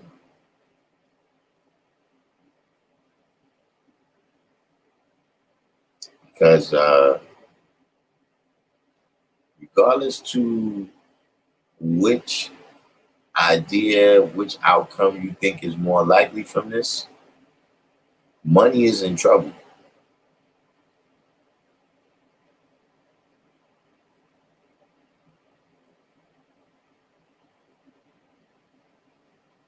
So you're going to have to be able to master resources.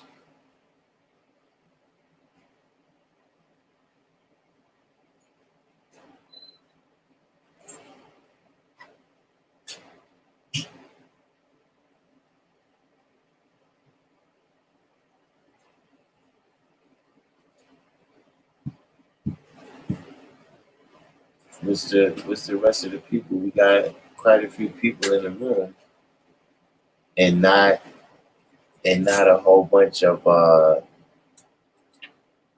we got quite a few people in the room and not a whole bunch of plans. If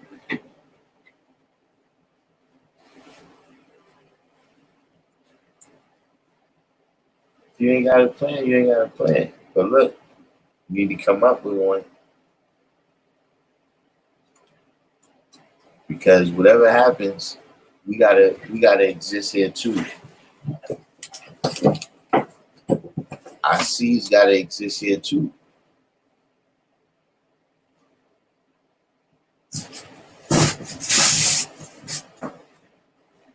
See, remember what I said, man. If you don't have a determined idea for yourself, right? There's other people that have determined ideas that they need help for. They need flunkies. They need flunkies to help execute their determined idea.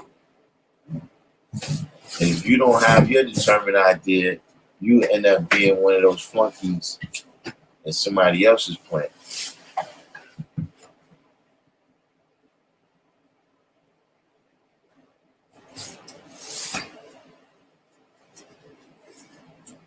See, when civil rights came,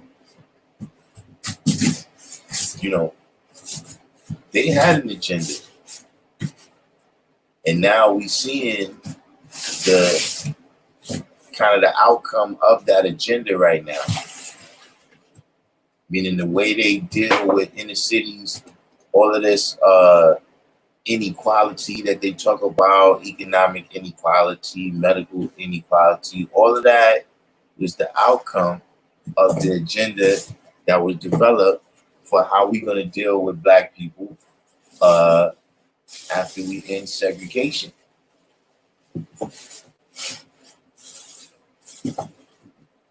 And we didn't have an agenda. It was like, okay, well, we marched and we got that. So look, everybody go to school now. So then when you get there, right, either you conform, right, and you become indoctrinated on another level, or if you can't conform, we put you in the prison pipeline.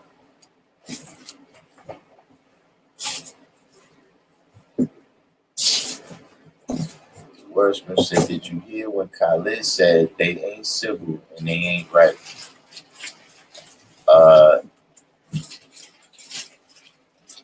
Yeah, I mean, I heard him say that.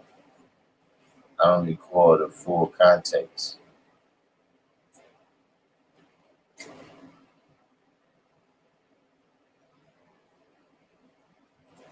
But it's definitely even right now we dealing with a time, right, where you gotta realize that the question in their mind is how do we maintain the status quo, right? While making these people think that it's been some kind of change. That's the question on their minds. How do we maintain the status quo? How do all the people that was rich before this, how do they still be rich after this? How do we get all those people back on the farm?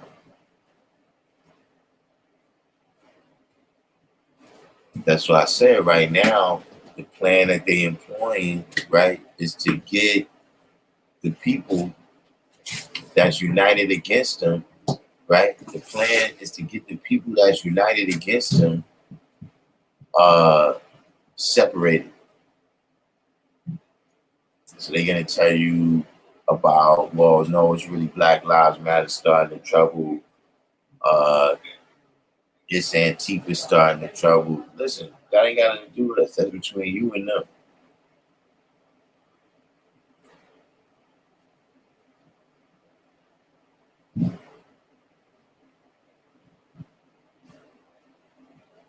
But like I said, the most scariest thing for an elite group is for the masses to come together.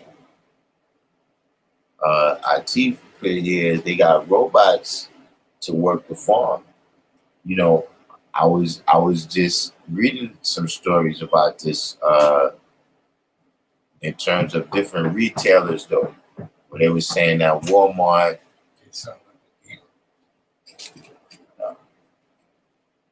they were saying Walmart is going to try to do away with the cashiers.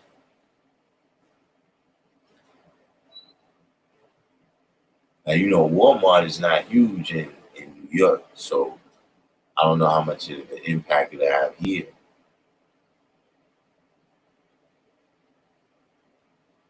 And the real hip hop, he got a real problem with Antifa. I can't figure it out yet. I can't figure out why real hip hop, he really, really, really does not like Antifa.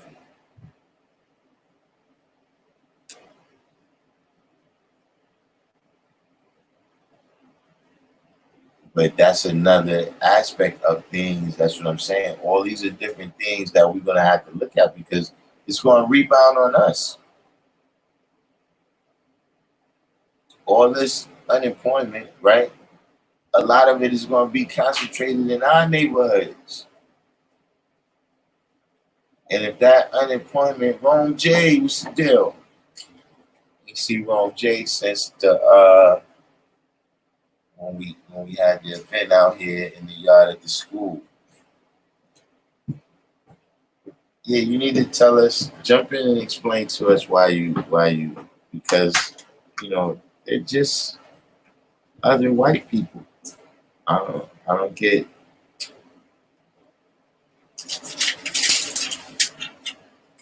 I don't understand. I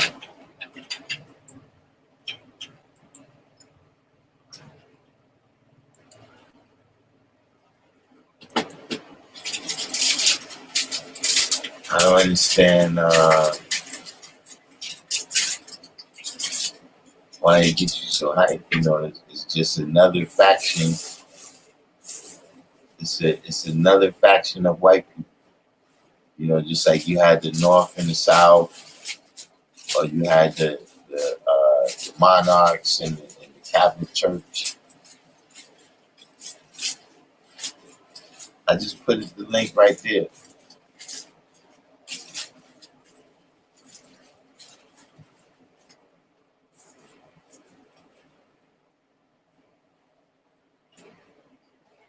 As W said, they ain't nothing but political method actors. To me personally, they hold no rank or power on my end of things. Yeah, hold up. Let's acknowledge. What's up? What's up? Yeah, you gotta tell us about Antifa. All right, so I'm out in public, by the way. I'm out here, you know what I'm saying, by the water and shit, but fuck it. The reason why I don't like Antifa is because you see, a lot of people that I know somebody personally that was kind of like what you call like Antifa or whatever. You dig what I'm saying? I know somebody personally. And basically, okay, like dude was like what you call it, one of them communists, whatever. You dig what I'm saying? Uh, I gotta make sure. Can you hear me all right? Yeah. All right, cool. I'm making sure you can hear me. 'Cause I'm literally out here around hella people and shit. But anyhow, so dude, I know somebody personally that was, like I said, what you call Antifa. He part of some type of communist party, what the fuck ever. Now I know this dude for a good minute. And so anyhow, he called himself like he tried to get me all into this Black Panther shit and whatnot and all this other stuff, reading these books and talking about all these Black Panther terminologies and all this, that, and the third. And I'm like, you know what I mean? I said like right now, like I don't got time for all that. Like I just don't. You know what I mean? Hmm. And and I'm trying to like keep it real with him. Like, I got too much shit going on to be up here reading shit like that. Like, and he don't understand that kind of stuff. And he try to take these Black Panther teachings and try to get like motherfuckers from the hood, right? He try to get these motherfuckers from the hood into this so-called communist party that he trying to be a part of, like that he's trying to start up, whatever. So I'm like, I told him, like, dude, like, listen, man, like, anybody got time for that shit? And I'm trying to tell you, like, there are a lot of people out here, most notably, like, you go out to these suburbs or whatever, and they have like into these fucking radical political parties and shit. And then some of these motherfuckers want you to put your name down and go into the meetings and all that bullshit. Like they really want you to get into that shit. And then like a lot of them, they want to talk about sounds black folks and shit. Like why don't we get into that shit? And I told them that, to be honest with you, motherfuckers, niggas done that shit. Okay, we done did that shit so many fucking times. What happened would change absolutely nothing. And I'm saying like my friend, whatever, like he's former friend, to be frank. That nigga used to go out here and he go way out there. He told me he used to go to the hood and try to recruit, motherfuckers from the hood about this communist shit, that Antifa bullshit. And so like I told him like so he used to get mad. He used to get mad and tell me that, well, I don't know what their problem is and why I don't want to get into it because that's their personal choice. You know what I mean? So you So have a problem with their intolerance. yes, they a lot of the people are taking, they're taking like all these the shit that's going on. Like they're taking the death. You know what I'm saying?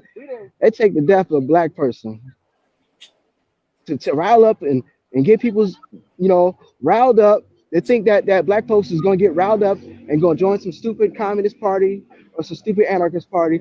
And I'm trying to tell you, it don't work like that. Like we know, see, we're not stupid. You know what I'm saying? See, because at the end of the day, what's gonna happen is, and all they really want you to do is they want you to go and vote for them so they can, become American, American Communist Party, and go vote for them so they can try to run as senator or whomever. So what I'm trying to say is all these people doing is taking the energy and just you know, they're taking people's emotions and using that as a way to get people involved in its political parties. And I'm trying to tell you that some of these people, to me, it's like, to me, just being honest with you, I feel like that can get you get a lot of black folks in trouble. And this is how, because he would advocate to me that he went out, did a rally, whatever, and he was advocating that black folks go and start beating up on cops and shit. Now we know what can happen when you beat up on the police, especially to a black person. Oh, they're gonna shoot your ass, they're gonna kill your ass. So he actually committed a crime like that and got mad that ain't nobody else did that shit but him. You dig what I'm saying? Just like the same shit, the motherfuckers over here throwing bricks at buildings and all that shit, right? Now, a motherfucker would have caught your ass on camera with that shit, and with all the technology and shit, they can match your face up and figure out who the fuck you is. I mean, ain't like they don't got no data program with these IDs and shit. So let them talk your black ass into committing a crime, and see what happens when your ass go to fucking prison. What they gonna do? They're gonna back up and say, oh well, I didn't think he's really gonna do it, right? And that motherfucker ain't gonna get no charges or get less charges, and your black ass gonna get full maximum charges. That's why I don't like them motherfuckers. You dig what I'm saying? Yeah, I mean, they definitely, uh, but see, this this is why, for me, I don't get so hyped about it, right? It's because they just another European faction. You know what I'm saying? Meaning that All right. the first factions that they had was the different empires. You know what I'm saying? Where you got the Greeks, they came in with democracy. Then you get the Romans, they come in with Right. dictatorship. You know what I'm saying? Then after a while, you get the monarch system, and the monarch system kind of comes together with the Catholic Church. Uh-huh. And then that's kind of where you get Illuminati. Illuminati is another faction that they came together to break the power of the monarchs in the Catholic Church. You understand what I'm saying? I get you. Right, all these different movements. But see, you're right in terms of these people are, they some type of socialists. Right. They not fascists, but their beef is with capitalism in general. You know what I'm All saying? right. So Word. they trying to bring down the capitalist system, but that's what I'm saying. Like that's something that's between them. Like you said, yeah, we can't be caught up in it. I'm not Right. gonna be the one that throws the bomb, you know what I'm saying, that kills Prince Ferdinand or whatever, so we can get the war started. But Right. if that's what you want to do, you know, to me, they want us to lose focus on what our agenda is. You know what I mean? Like sometimes you can play defense too much. Right. Defense wins championships, but somebody got to put the ball in the hole. Somebody got to cross the line in order for us to win still. You understand what I mean? Yep. So to me, that's what happens, when you get caught up in that. What I look at is that they've mastered their tactics. Because see, I've been seeing them for decades. I first started seeing these right, type of people at like the G7s and the G20s and all of these types of things, right? right. So now they realize exactly what I've been saying is that listen, the only thing that they're gonna react to, right, is the masses coming together. And you gotta realize Right. in that Marxism, that's always been kind of the this is the method that they looking to be the key to everything. You know, usually they'll say the workers. You know, they figured several times, like in World War One, that's what they thought was gonna happen. That the workers in all of the country was gonna see that they was really the same, and that it was corporate interests that was really they was the ones that really had the static, and the workers wasn't really going to benefit whether they country won or lost. You understand? So these people, they still coming out with that type of mentality, you know, and I think the fear that they're instilling in the elite is causing them to kind of like lock in on them. But to me, they're not significant to me. You know what I'm saying? Now, a lot of elements of it, because you got to remember, you know, Antifa is like an umbrella. So you got several different groups in it. Okay.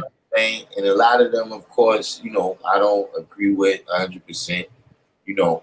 And the other thing you got to realize is that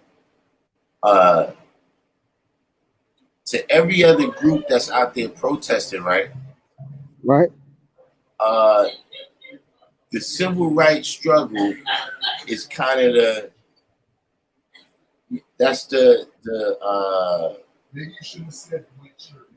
this is like the goal. This is what everybody's trying to achieve. You understand what I'm saying? Is to be able to put their name right there where it says the black man. You understand what I'm saying? So, like I said, if we say Black Lives Matter, then you would see all other types of things getting substituted in there as well, or maybe exactly, you know, black that, whatever the case may be. You know what I'm saying? Right. You know, but this is something that I mean, really, that started in 1965. Like as soon as they passed the Civil Rights Act, you know, that was the next move that everybody was making. Is, you know, how do we replace them, right, at the top of the totem pole to receive whatever they got coming to them. You know what I'm saying? And you know, of course the plan was already in place to negate any type of gains that we could get from that. You know what I'm saying? Like maybe 2 years ago I started hearing the statistics where they were saying that any gains that brothers made since the 60s has been negated. Right. You know what I'm saying? You said any game? Any gains, like any type of you know, economic or political progress that brothers okay. since the 60s, right, has been negated. Right. So Karm Islami said Antifa are anarchists supposedly. I mean, that's who they are to the capitalist society that they want to destroy. But if you notice, they have plenty of rules. You know what I'm saying? They got plenty, like you were saying, great knowledge. All the things that they are intolerant about, they got plenty of rules. You understand? Right.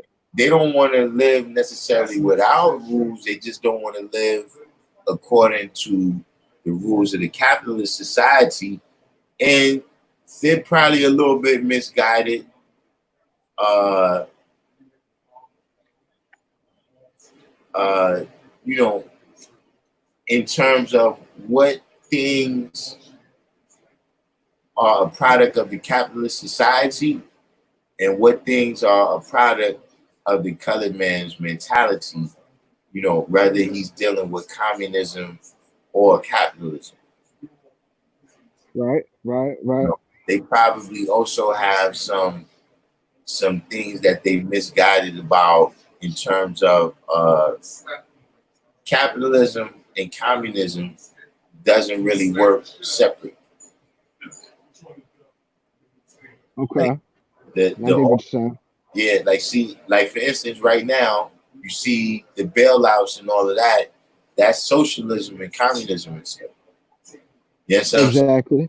so whenever capitalism gets in trouble, right, then Right. socialism and communism kicks in. You know what I'm saying? And Right. also Right. when you get to the highest levels of the people that's benefiting the most, right? There's a bit of fascism in there. Right. Wait. Say that last part again. When you get to the very top of the people that's benefiting in the capitalist society, right? You got Right. fascism is included. Okay. Socialism is included, where these people have all different types of government protections for their industries. You know what I'm saying? Right. Okay. Now, one question I got for you though is where did you get that last sentence you said like there? Where did you get that knowledge from? That's what I want to know. About the communism and the socialism. About the part you said about them gaining control with they have that's fascism whatever. Like where I just want to know where you got that from. Well, that's what fascism is. You gotta remember that all of this stuff comes from it was something called mercantilism. And mercantilism basically meant you was in business with the king. Like the king gave you a charter, like, look, this is your business right here. If anybody or you get any competition, let me know. I'm gonna come over there. You know what I'm saying? We're gonna blow it up. But you had to be in business with the king. So then in order for that class, when that class started realizing that, there's a limitation here on how much we can rise. You know what I'm saying? Right. This is one of the things where it started leading up into the American Revolution, where we get money, but the king is always going to get a bigger cut than we get. Exactly. You understand what I'm saying? So these different systems, you know what I'm saying, was brought about by that merchant class. You understand what I'm saying? And the political systems as well. The political systems was individuals or just in general, the monarchs were the whole of the law. Whatever the monarch said, right, that goes. You know what I'm saying? Right. Exactly. I get what you're saying. The people didn't have any recourse against that. So they started killing monarchs. You see what I'm saying? So in order to make people feel like they had some kind of recourse, right, and what was going on in the government and the laws that was being passed, right, they came up with these systems, communism, democracy, socialism. All of these was different things to make the people. If you notice, all of them say the same thing. It's always the people. You know what I'm saying? For the people, of the people, by the people. If you go to China, it's the People's Army. You know what I'm saying? Yeah, the People's Republic. Right. Yeah, right. The People's Republic. You understand what I'm saying? You know, Cuba, Right. the same thing. Yes, what I mean? It's always, you know, Nazi Germany. You know, you always hear him talk about, yo, the German people, and you Yeah, know, and yeah, go ahead. I'm gonna cut you off. In Germany, that was National Socialist German Party movement. That's what that was. Right. You understand what I'm saying? So, just in general, through the study of those things, uh, I came to see that, you know, at different times, you know, and at different levels of the economy, right? Uh, you're not always dealing with capitalism. Right. You know what I'm saying? Mm-hmm.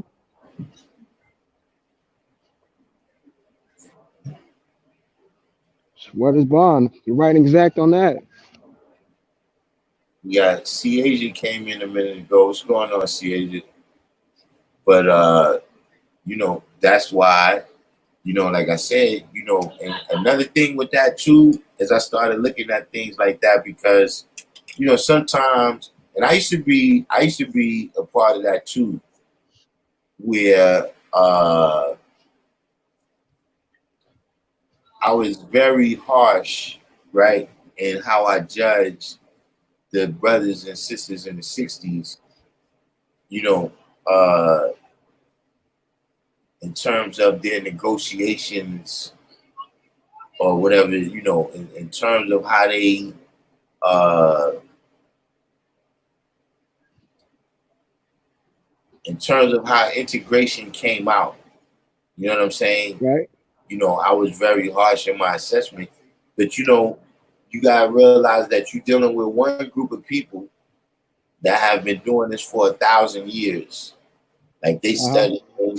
they studying books by Machiavelli and all of these different things about uh, how to activate in the political sphere, right? And on Right. the other side, you got people that never even voted before. You see what I'm saying? So Uh-huh. it's a little mismatch at the negotiation table there. So Right. you know, if we gonna be dealing with these people, we gotta understand Oh, the thanks. whole history of what they call, you know, jurisprudence. Right. Huh. You see what I'm saying? Because all Yeah. those different precedents mean something. You know what I'm saying? Like for instance, uh, they were saying that Trump brought up an old law from like 1908 or something, the insurrection. Ooh.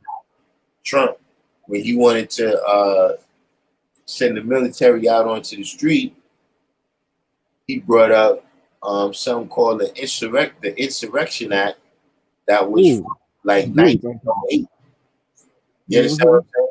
So all these different precedences we gotta realize, you know what I'm saying? Like even if we dealing with the 13th Amendment or something, you know, if Uh-huh. we really don't know what to say, then we don't understand all the things that's going on around us. You know, Right. we don't understand what happened to George Floyd is that, you know, this is like a Negro here that we allowed to come into town. He got a pass to come into town instead of being locked up on the plantation like he's supposed to be, right? Mm-hmm. He got a pass to come into the town and he's acting like he don't know his place. Right. You understand what I'm saying? See, if we don't really Mm-hmm. understand what the 13th Amendment say and what it's about, then we don't know that. We Oh, exactly. made an incident and this cop is just a bad apple without realizing that no, the borders of the plantation have just been expanded. Right. Right. And yeah, the 13th Amendment that states that you are a slave if you are convicted of a crime. Mm-hmm. That's basically what that states. Yeah, So and unless you have been formally convicted of a crime, you know what I'm saying, you're not. You but dig what I'm saying? though, there's what's called criminalization. It's like Right. right now we hear the term decriminalize all the time. They talk about decriminalizing marijuana, Right. whatever. But there actually becomes criminalization where, you know, it's, let's say it's 1865, right? Okay. 1864, 1865. And listen, if you don't have ID on you, you're gonna be arrested. Exactly. See what I'm saying? So now, as an original man, they criminalize just your existence because you're not likely to have ID. You see what I'm saying? Right. That's Right. when Right. Right. uh, things such as loitering and all these type of laws start being adopted in America.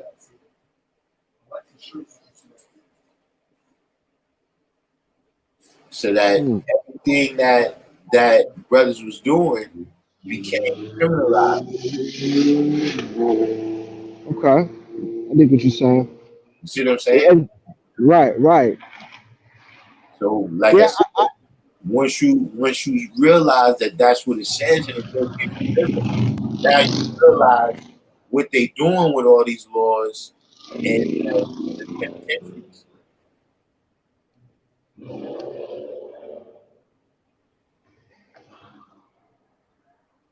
Yeah, what Yeah. you I know? dig what you're saying. Yeah, what you saying? Oh no, no, I was agreeing everything that you just said right there. Yeah, The word is bond. yeah. So that's what right now, just like right now, they're gonna have to find a new set of things to criminalize. You know what I'm saying? They got to come up with a new set of guidelines that we can still keep these people in place. Hmm. Plus, Now you. they think long term. See what I'm saying? Because it took 600 years of grafting or making him from the black man. See what I'm saying? So they think long term like that.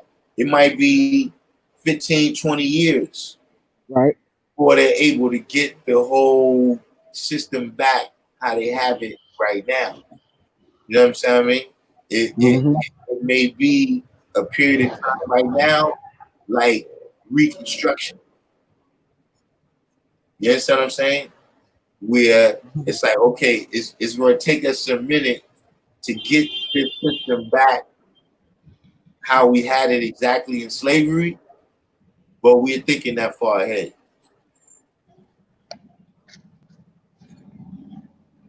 Damn. Yeah. Yeah, I did what you're saying, man, on that one. See, just like right now, and look, the story is starting to come out, at least in New York, right? Is Right. that now you got the people, the Democrats, the people that's considered on the left and everything, right? Uh-huh.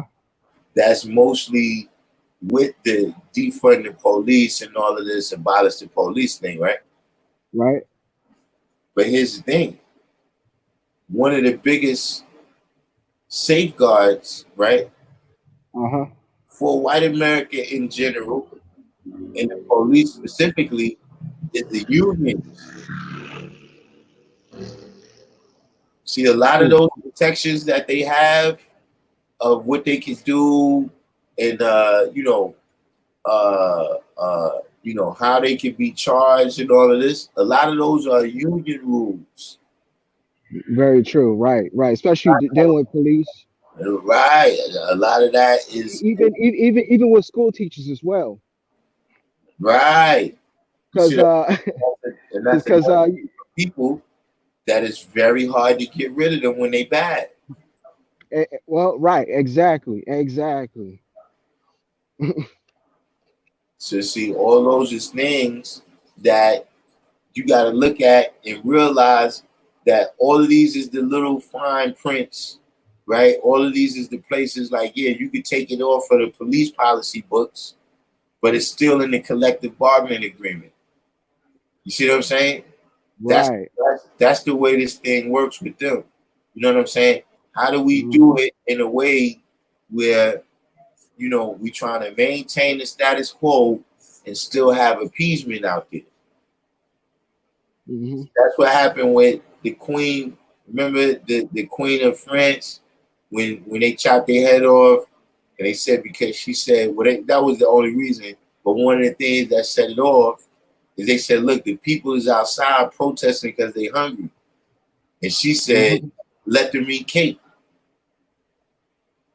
Because see, she couldn't really conceive of what was going on with the poor people because she had so much money. So this is something that amongst the elite, they realize that, you can't just say that when you got the masses at the gate. You can make fun of different things, you know what I'm saying? But if you notice, you never seen Bill Gates, right? In the conversation, you never seen Bill Gates in the conversation with Warren Buffett about no money. Right. Nah. Listen, that's why they don't like Trump. Trump can't stop talking about his money. And that's because Trump, he's very neurotic. He's not.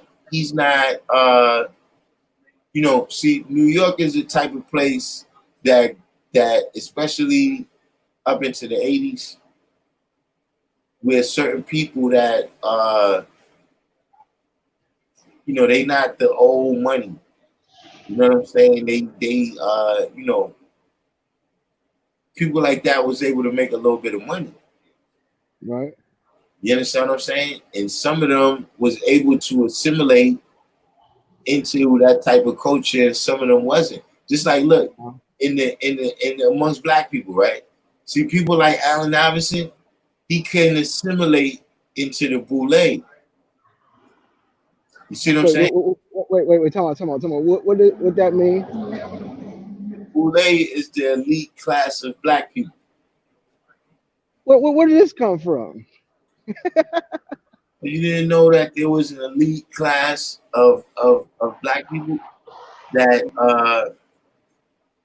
a lot of them, their first entree, right, into this kind of intermediate class, right, at the top of black society, right, but still not a part of white society, right. See, Massa has always let some of his children go. Right. Notice that anytime you see a slave movie, there's always that theme in there where the slave woman that he's dealing with, right? She starts begging him to let her kids go free. Right. Very true. And a lot of times that happened. He let them go free with a little piece of change. So see, by the time 1863 came, these individuals already had a head start. Mm-hmm. You understand what I'm saying? So they continue to take advantage of the education, system and everything. And you ever heard of the talented 10th? I'm sorry, what was that again? The talented 10th. Nah, I never heard of that. The talented 10th, right, is a theory that only 10% of original people that was around or just after slavery would ever be able to assimilate into white society. You understand? Where did this come from? Like I'm trying to figure where this comes from right here. Well, you would have to. Is it in the history books or what? Yeah, W.E.B. Du Bois. That's why. Yep, I cannot stand W.E.B. Du Bois. Listen, that's it right there. But wait, he came to see the light. Peace. Remember, listen. At the end, you about to go take a shower. At the end, I'm not about to take a shower. At the end, he had the Pan-African movement. Right. You understand what I'm saying?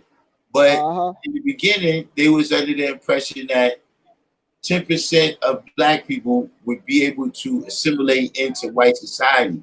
And this was a part of why they formed those sororities and fraternities, is that this would be the way that these people would be educated. You know what I'm saying? Now, the entire theory, they're supposed to return to the community, right? And then educate everybody else.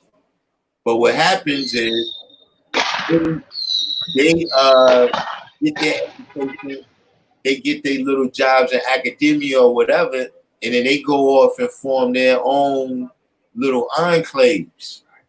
You understand what I'm saying? And so, Ooh. and so right Ooh. now, what you have, right, is a situation. The reason why I brought up Allen Iverson, right, is because that's one of the other ways that you get into this little society right here is if you have some type of talent, you know, you can entertain. So people like Oprah, you know, she's been allowed in, you know, but the reason why I said she's Allen Iverson, he's one of the people who couldn't assimilate. You see what I'm saying? And you know, Trump is kind of the same way in white society, where like yeah, you got money and all, but you can't really, you know, we don't really deal with you like that because you don't have the refinement in the class to deal with things how we deal with it. You know what I mean? Like you don't come in here with your homies from Richmond. You can't do that. You know what I'm saying? With the boule, you got to leave your people. Like see how Jay-Z got rid of all the people that he used to roll with. You understand what I'm saying? He's been giving an entree into that level of society now. You understand what I'm saying? Peace. What's the science?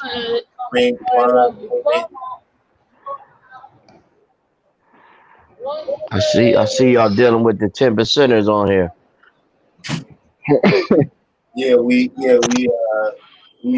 started off. I was talking about Trump, and then we kind of moved over there because I was just showing how you know these 10% societies, man. So what they're doing and how they're benefiting off society, all of that is a part of the secret that needs to be kept. So see, when you're a type of person that got a big mouth like Trump, you understand what I'm saying? You know, you're not going to be allowed into a lot of these societies.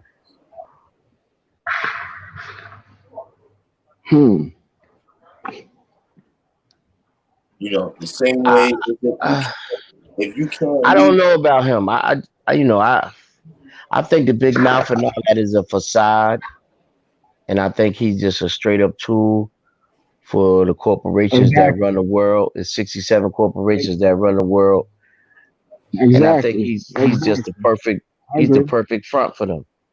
Yeah, but see, here's the thing though, the people on the front line seldom know the plan.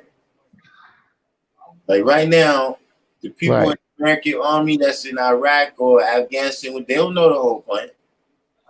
In order for That's Captain, Lieutenant, and Private Soldier right there. In order for you to be that tool, you understand what I'm saying? You also got to be that fool. You know, he, like you said, you know, yeah, he could be being used by these individuals, but you know, just like you said, it's not unique. It's not unique. You know what I'm saying? These individuals go back. There was a couple of people before him too, but definitely Woodrow Wilson. You know what I'm saying?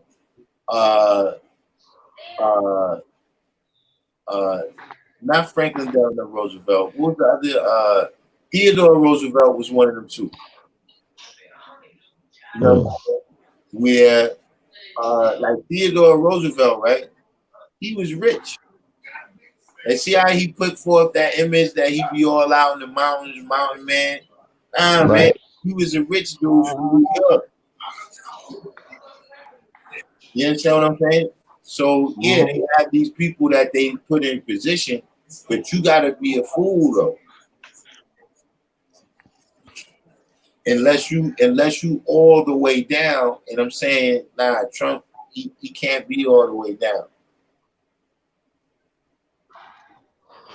Who's I this? don't know. I got to do a little more research into that effect.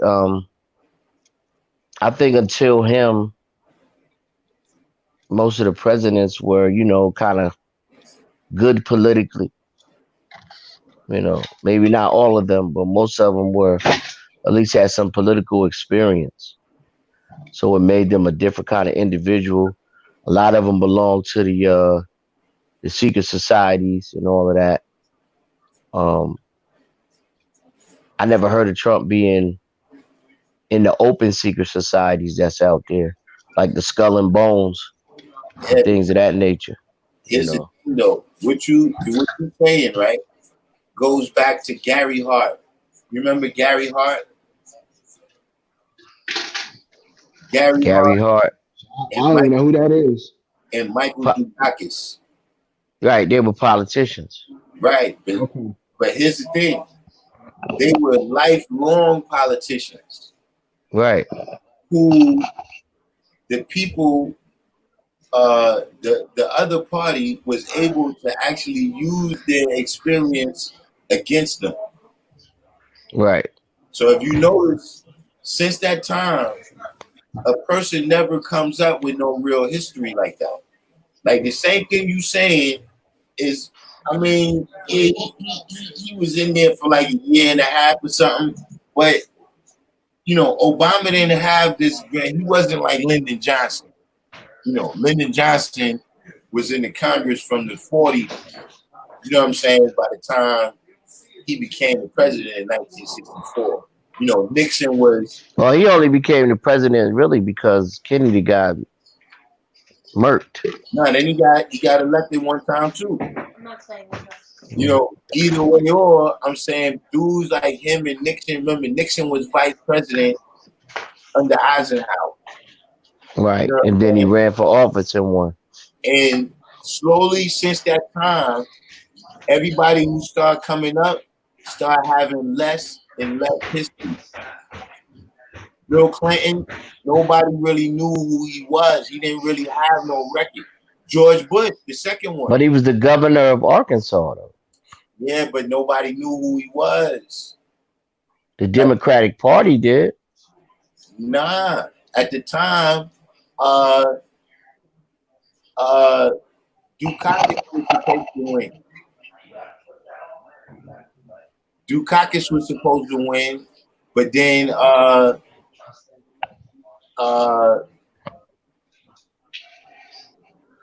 wait, was that Dukakis or was that the other dude that got caught up in the scandal? I think it was the dude that got caught up in the sex scandal, which is odd that That was Bill Clinton that got caught up did in the sex scandal. because somebody else No, got but caught up. that was after Bill Clinton was elected already. No, He's no, talking no. about a nominee that got caught up in one when Yeah, it was still kind of taboo in the That 80s. was in the right. 80s. Jennifer Flowers. Jennifer Flowers, our T brought up that's the lady's name that the politician got caught up with. And then after that, he won because Ross Perot had split the Republican vote. But what I'm saying is that the all of these other people, they really didn't have any political history. Like, you ever heard the story of how George Bush got into politics? No. The dude Karl Rove just told him, say, yo, you want to be president? He's like, what you mean? He's like, yo, look, you got the name recognition, everything. Look, I'm going to handle so all of that, him being the governor, all of that was just props. That was just something that, they set up to make it look good. You know what I'm saying? Just like with Obama, he got in there because the other dude had some type of scandal. But these people don't have a long legislative history for you to say, okay, this is what the person is going to do in office, so we're going to be against them. See, like right now, for instance, that's one of the things that's a flaw for Biden. is that you can say what you want to say now, but we got this track record of you doing otherwise. You know, you still Joe lock him up and throw away the key Biden. Damn, You that's see what deep I'm right saying? there. And Trump is just another product of that. He's a product of, you know, Camelot, you know, and you making this a whole movie star affair, you know, you know, Ronald Reagan wasn't even a serious actor. Right, that's correct. You know what I'm saying? He was the governor of California, though. He was the governor of California. Hmm. But these people, I'm saying that this is the phenomenon of how Trump got in office. Though. I'm still trying to figure that one out. What? How he actually won the Republican nomination for president and then was placed in office because he didn't win the popular vote. They took You talking that. about Donald Trump? Listen, You talking Yeah. about Donald Trump? he's not Well, the Yeah. person that didn't win the I can tell popular you vote. why. I could tell you why. He didn't have more votes than she had. It's documented. Yeah, but here's the thing. When he was complaining about the popular vote, right, in the electoral college, they said, look, you got to deal with it. That's how it is. So then when he wins by that, you can't use that. The simple fact of the matter is the way it works, right? Hillary won New York and California, in Florida, I think, which has the vast majority of people in it, but it goes by states.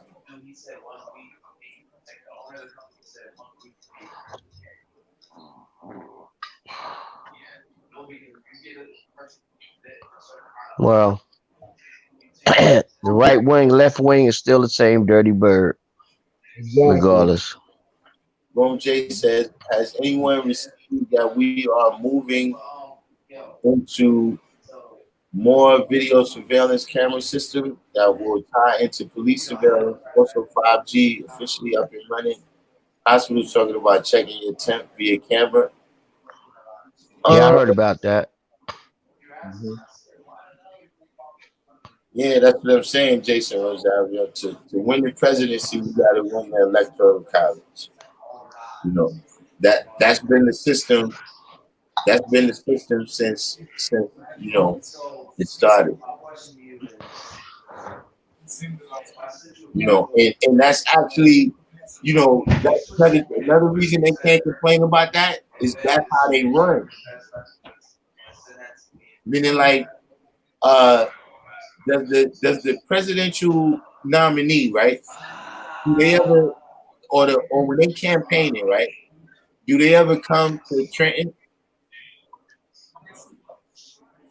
No, They never come to New York either. You know why?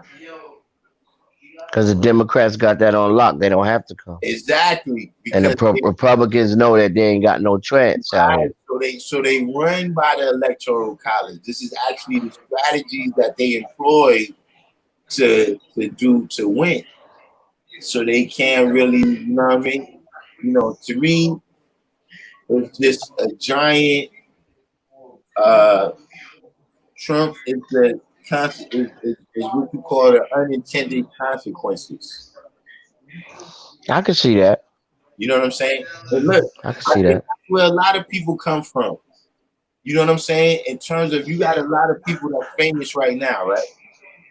And when I first saw them, somebody sent me the link to show me how ridiculous they are.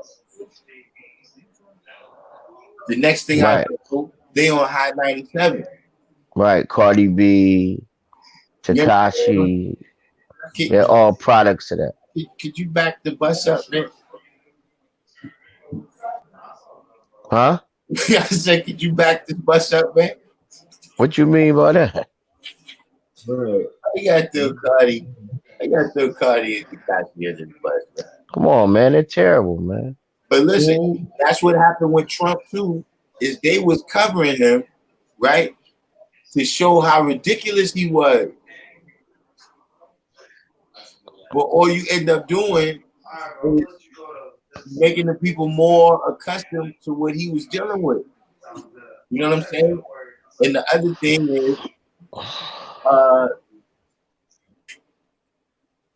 you know, once you get into that level of the lesser of the evils, on that level, Trump was the best guy that was in there. Exactly. You know what I'm saying? Jeb Bush, nobody wanted to deal with Bush, any Bush again. You know, if Bush would have came in, that would have been out of what, the last 30 years, 16 is Bush. You know, then, you know, with Hillary, you already know what time it was with her. You know, what was that other guy from Texas? The guy, nobody likes him. Don't get me to lying. I don't know. I can't recall his name, man, but Ted Cruz. Oh yeah. That's what I'm saying. You know, Trump ended up being the lesser of all the evils that was up there. See, in all reality, I'm gonna tell you something. You kind of want a guy like Trump in there because he's really too inept to get the kind of things done that Hillary would have been able to get done. Well, the only way I see that is I'd rather have a wolf chasing me than a fox. I consider Obama the fox and Trump the wolf. Exactly. But it all stinks to high hell, whatever that means. Yeah. And politics is just a money grab. And if you don't have a financial block staked inside a candidate, then you can't possibly get anything out of that candidate's term, whether it's your city councilman up to the president of the United States. You got to give up some bread. Politics is a money generating source of income for politicians, period. And not just politicians, but also the news media. And I think that that's what the biggest thing that Trump is doing is that he is increasing the money for all these media outlets, especially like these conservative media outlets like Fox News. Yeah, I definitely think that has validity, but just in a more concentrated area. Um, Politics, you know, they got these conventions, like whatever he's doing in Tulsa. It's a lot of money being spread around over there. You know what I mean? Mhm. People, when they become delegates, they get a certain amount of bread. You know, I'm somewhat involved in my local politics here in Trenton, New Jersey, but I'm just a figurehead. I got some type of position that I don't even know what it is. I'm just got a position mainly dealing with my black woman to support her. But that being in that position, Your apple in your lunch bag? yes, being in that position has um, gotten me my job, my kids' jobs. You know what I mean? Mhm. And that's still politically based. That's still financially based Yes. because I participate and my name is on the ballot. You know what I mean? Mhm. So when you use politics in that manner, they can help you personally. You know, but as far as like really thinking that politics will ever really, really help us, I don't see it. Well, I think what you said right there is one of the keys, right? Is that uh, you know, there's there's what I like to call, you know, retail and wholesale politics. You understand what I'm saying? You know, when you in on a level where, you know, you financing the candidates, when you in on that level, when you voting and doing that type of stuff, that's retail politics. You know what I'm saying? And just in general, with original people, uh, we at the retail end of everything.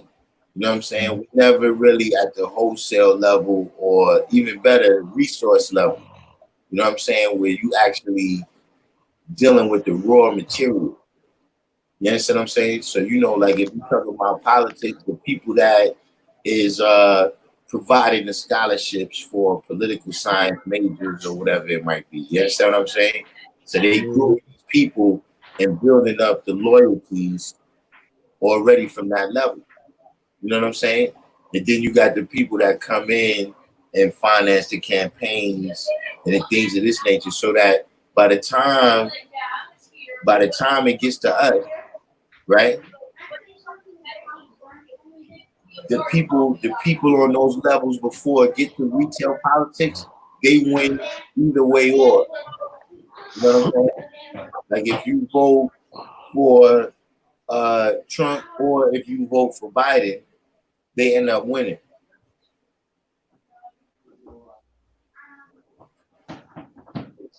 Jason, let them war with one another. We hope for the less evil. We need to stay focused and continue to rise and take the best part for ourselves. But that's what I said, that in our community we don't encourage people to go into a variety of studies. You know what I'm saying? Like, you got a lot of African American studies and women's studies and things of that nature. But these different varieties, these different professions that people could go into, where you got an impact on things before it gets to the retail level, where basically all the prices are decided. I mean, you have to pick and choose agendas. There'll never be a blanket agenda in politics that deals with everything. Like I was really, and what I'm gonna do the next day, I'm really gonna get into these police reforms that Trump signed. I want to really do the knowledge to him. I mean, I got a certain idea of some things that he signed. But you really got to dig deep and see where it's coming from. So when I say that you got to check your agenda, like say out here, I live in West Trenton, right? So it's a lot of streets that needed to be done over. Locally through our councilmen, we was able to push that agenda. You know what I'm saying? Hold on, Mal. Hold on. We was able to push that agenda, and the streets are starting to be paved. But at the same time, a deeper agenda was the crime aspect, which is totally out of hand in West Trump. You know what I mean? So they might give you the repaving of the roads and have a nice press conference for that, but the crime aspect has not been addressed. That's what politics is. Yeah, that's why I said, these people, uh, these people have been groomed.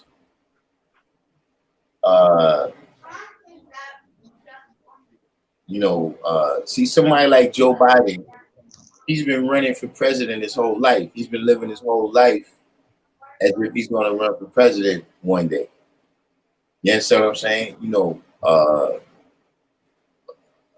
Obama, all these different people, Hillary Clinton, they all lived their life as if they was going to vote. You know what I'm saying? A lot of those loyalties never change.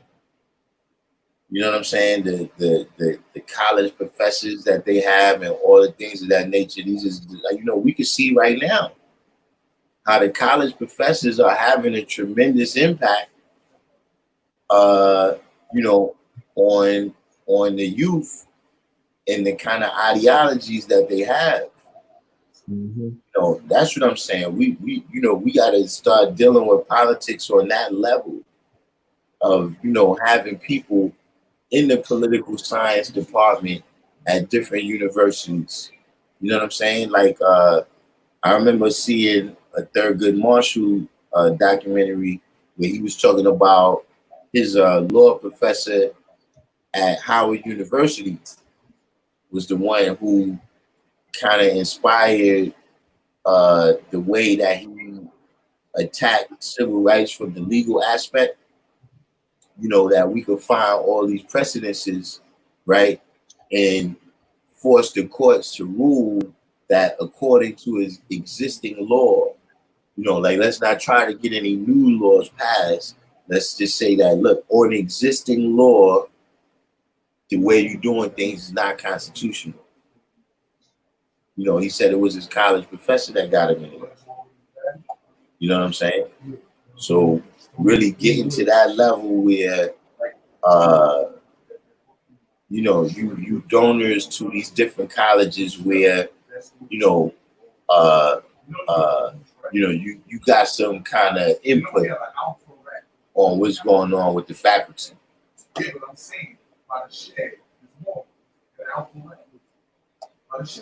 Jason Rosario said people still don't really understand how Trump moves. Reason is because most people are still mostly influenced by mainstream media sources. These other politicians have political experience, but it's bad experience. Yeah.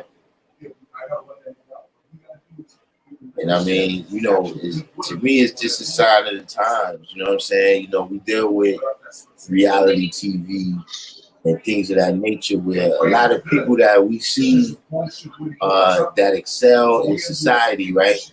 They don't have a talent or a skill.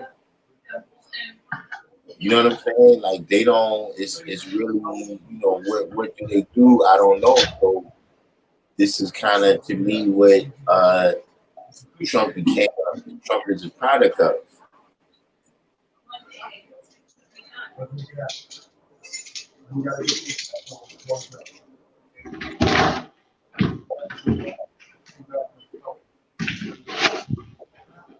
Right? Democrats and Republicans is trying to stop Trump. But at the end of the day, you know, uh, he's not particularly my friend either.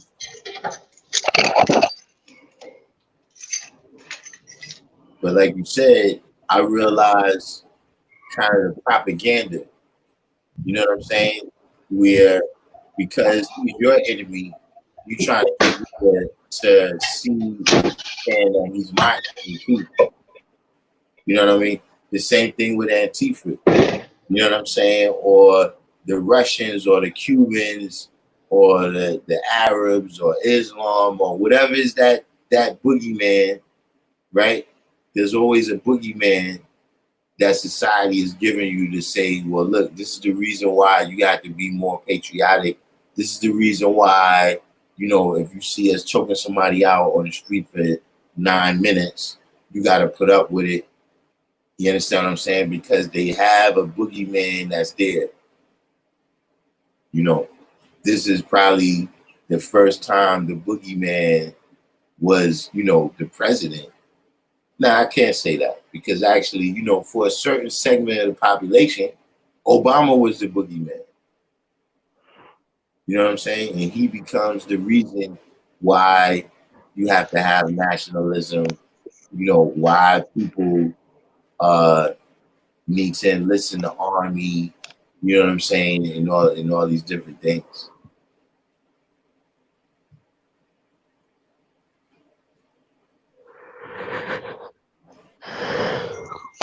Universal said the house of cards is falling down. Yeah, that's what it looks like, Universal. Most definitely.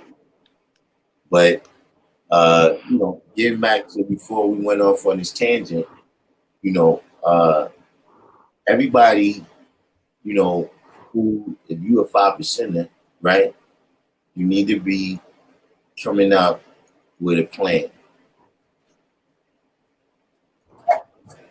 You know what I'm saying? Not just for the war, but for the peace. Remember when they was going into Iraq and everything, and they kept asking the president, uh, "What's your exit strategy?"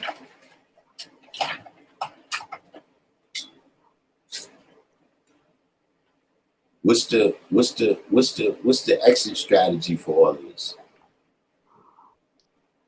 Hmm. You know what I'm saying? We can't. We're not gonna protest forever, whether we win or lose. Or whether certain conditions get met or not.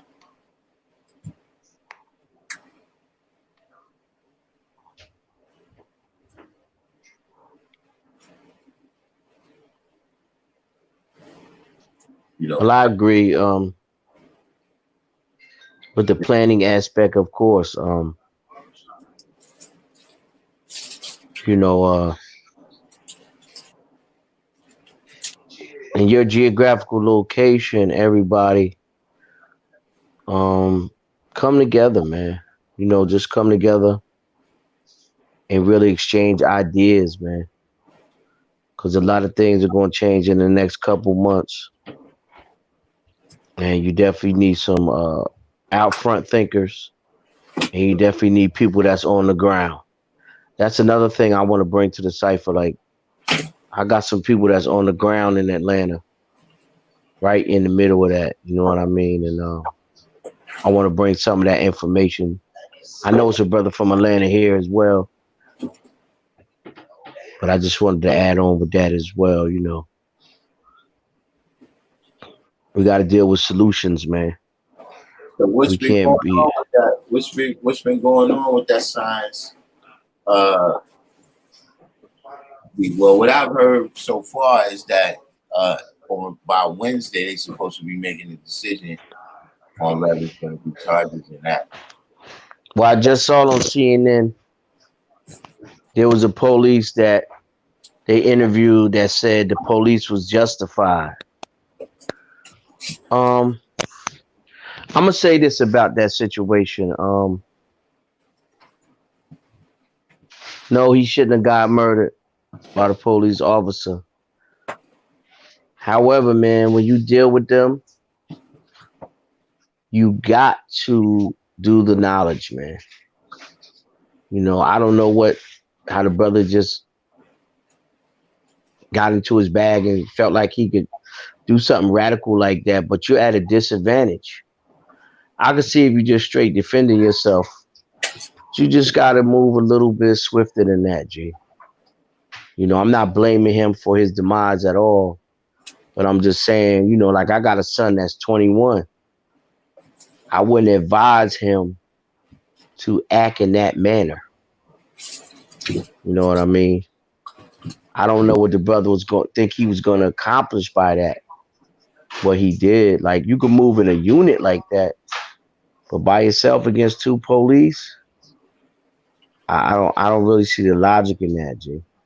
I'm having a hard time understanding where he was coming from with that one, G. Maybe somebody could explain it to me because I grabbing the cop's taser and running. I don't see that, G. I mean,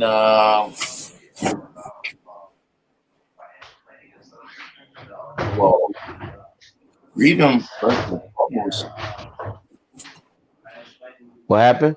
I said freedom first and foremost. Uh, you know, but at this point in time right now, a person might just not want to go.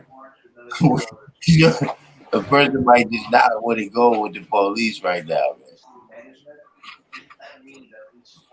I mean, Rome J just said he was drunk. Yeah, he was drunk. He was drunk. I've been drunk many times. You know what I'm saying? Especially hanging around Fame Lab. But that's another story. But I don't know. If y'all say it was the drunkenness that propelled him to make that decision, I guess it was. I don't see myself doing that. If I'm gonna take the taser, I might as well take the guard you now and just get it over with. Then we're gonna bang out. You know what I mean? That's just how I am. You know, don't let me be the judge of nobody else's actions. But I wouldn't advise my son if he's drunk to do that, man. We behind the eight ball. Like you got to understand, in this country, we are behind the eight ball. So you got to move in unison with a plan, like the God was just saying. That there was no planning in that, man. You know. So I mean, I don't want to bash the brother, man. He's not here. You know, somebody just put IMC law, C Asia Earth for life. Why was he sleeping in his car? He should have been home with his babies. Accountability. I mean, you got a point there too, Earth. You know, like it's a lot of different things we could say. Sometimes you got to learn how to take a L too, man. Take a L. You got babies at home. Take a L. You know, I don't understand that one, G. You know, definitely not caping for the police. They were not justified in what they did to that man at all. However, you got to move swift, G. You know. I mean, you know, if you in Atlanta right now, man, you probably don't want to go with the police, though. I mean, I never want to go with the police. However, if they got you, they got you, G.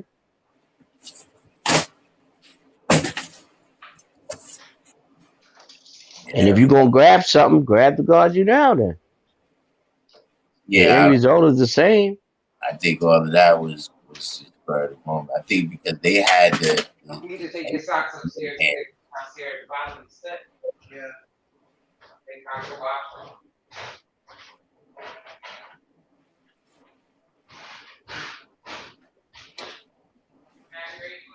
that was the thing that I said the most about it is that, you know, that's just it was the tactics of policing, right? Black people is different than the tactics of policing white people. Of course. And that police had mad complaints against him for years too. Had that been in an Again. area, you know what I'm saying, middle class area or whatever, they probably would have been like, look,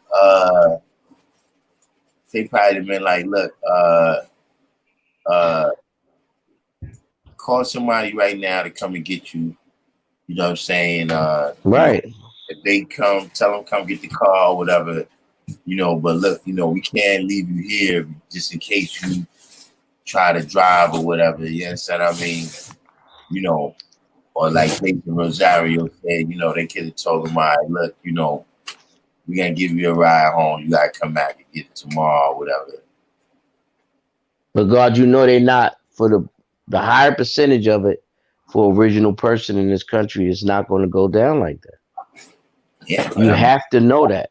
Those are the reforms that's needed. See, because the reality is, anytime they get in a situation, right, they're gonna be able to put somebody in a chokehold and say, "Look, it was a spur of the moment." Like even not Bloomberg, what's his name? De Blasio.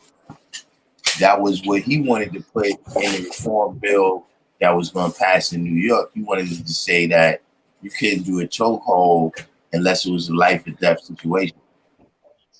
But what they did was they passed it with enough of a majority in the city council that they're gonna override him saying that anyway. But I'm saying that those is the type of things that could go different. Those, you know what I'm saying? Like I'm saying, like that's a real life situation that just could have went totally different. You know, not just for that situation, but just in terms of the way we dealt with the prison industrial complex, trying to get everybody with a record and all the things of that nature, it'd just be a much better outcome for us, in most situations. If, like, they decriminalizing, marijuana and all of these things, perhaps sleeping in your car should be decriminalized as well. And just a lot of these different situations that you see, where the Do you situation. think that was criminalized, or when they got him out the car and was giving him like the sobriety test or whatever? Nah, that's definitely What is that, loitering? Being in your car like that in a fast food restaurant parking lot? nah, Is that considered loitering? it's illegal to sleep in your car. At least in New York, I know it is. You know what I'm saying? But like I said, the way that how Some people live in their cars, dude. yeah, and I think that's what it's for. I ain't sure though. But I'm saying that exactly, that's my point. That, yeah, real hip hop, sleeping in your car is illegal in New York. Divine Understanding said the police felt embarrassed that the brother took his taser.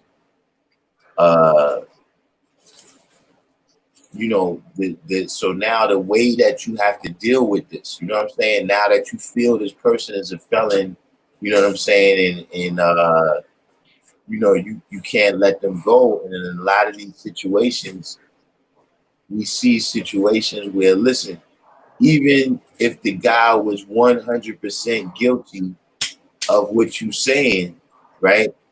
That wasn't really the way to handle that situation. That, you can't lock in on just the chokehold. Just like I say, look, it's bad when you lock in on just the murder. Because like you said, this guy's got 12 complaints. Real hip hop said, don't people sleep in their cars on freeways? Yeah, but the police will pull over it and you can get in trouble for that. Universal said, did I see the clip of the homeless man killed just for sleeping on the ground? No, I didn't see that. You know what I mean? But it's other situations. What I'm saying is that that's another thing, is that it's only when this stuff escalates to the highest level of you killing somebody. But how many other people did you rough up? Like I saw another situation that happened in Atlanta, right? Where they pulled a dude out of his car. They didn't even say what it was for, right? Peace. So when he got out of the car, the cop put his hand on his shoulder like this. And the dude was like, yo, get off me. Right? That's all he did. He didn't even, it wasn't like no, like, yo, what you doing? Yo, another cop comes running from the whole other direction and tackles the guy on the ground. When they tackle the guy on the ground, he breaks his ankle. And then they use the fact that he can't walk because his ankle is broken to say he's under the influence of something. So that's what I'm saying. How many things like that can happen, right? Right? Yeah. To get you up to the confidence level where you with your hands in your pocket choking somebody out. You got to build up to that. You understand what I mean? How many people was in there getting their head banged into the car door when you getting in, the cuffs on too tight, whatever it might be. How many of those things happen every day, and it's just, yeah, that guy, he's complaining because, he's a criminal and he's trying to get out. These are the real levels of change that, like I said, if you're just going to say chokehold, like I said, in a situation like what happened with, what's your brother's name? Ray, What's his brother's name in Atlanta we was talking about? And the what? In Atlanta, the brother that with the taser, his name Oh was yeah, Ray Sean something, right? right. Now look, in a situation like that, right? If they grabbed him in a chokehold, nothing is gonna happen because it's still spur of the moment. You got to back the clock up before that, right? All right, Ray Sean Brooks, you got to back the clock up before that to the whole way you approach the situation. Like for instance, with the brother in Cleveland, right? Rice, right? Tamir Rice. The Uh, little baby. He's a right. baby. But if you look at what happened, right? The way they pulled up on him, right? You never stopped to really assess the situation. Like you didn't stop to look and say, well, you know, the gun is green or something, you know, or he looks kind of small, or he's not really aiming at anybody. You didn't assess anything about the situation. Then you pulled up so close on the dude that when the dude got out of the passenger seat, right? When he got out of the passenger seat, if he thinks this dude is a killer, you kind of put him on the spot. Because when he opens his door, he's within like 3 feet of Tamir Rice. So do I let him get a chance to turn around and shoot me? You know what I'm saying? Or do I just go ahead and handle my business right now because I'm scared? Now we already know what he did. But I'm saying the whole way that you approach the situation when you drove up that fast and close on him like that. You understand what I'm saying? Real hip hop said he rests in that neighborhood. Tamir Rice used to rest on his block. Real hip hop. What kind of neighborhood is that? I'm sure that's not police protocol to get out your gun blazing if you don't see somebody shooting, because at least the police will get out and say, "Drop the gun." Right. That's what I'm saying. But because they in a certain community, right, with already a certain connotation. You know what I mean? When you dealing with people that have always grown up thinking that look, black people are just extra stronger than us. You see what I'm saying? Uh, that's gonna be the outcome.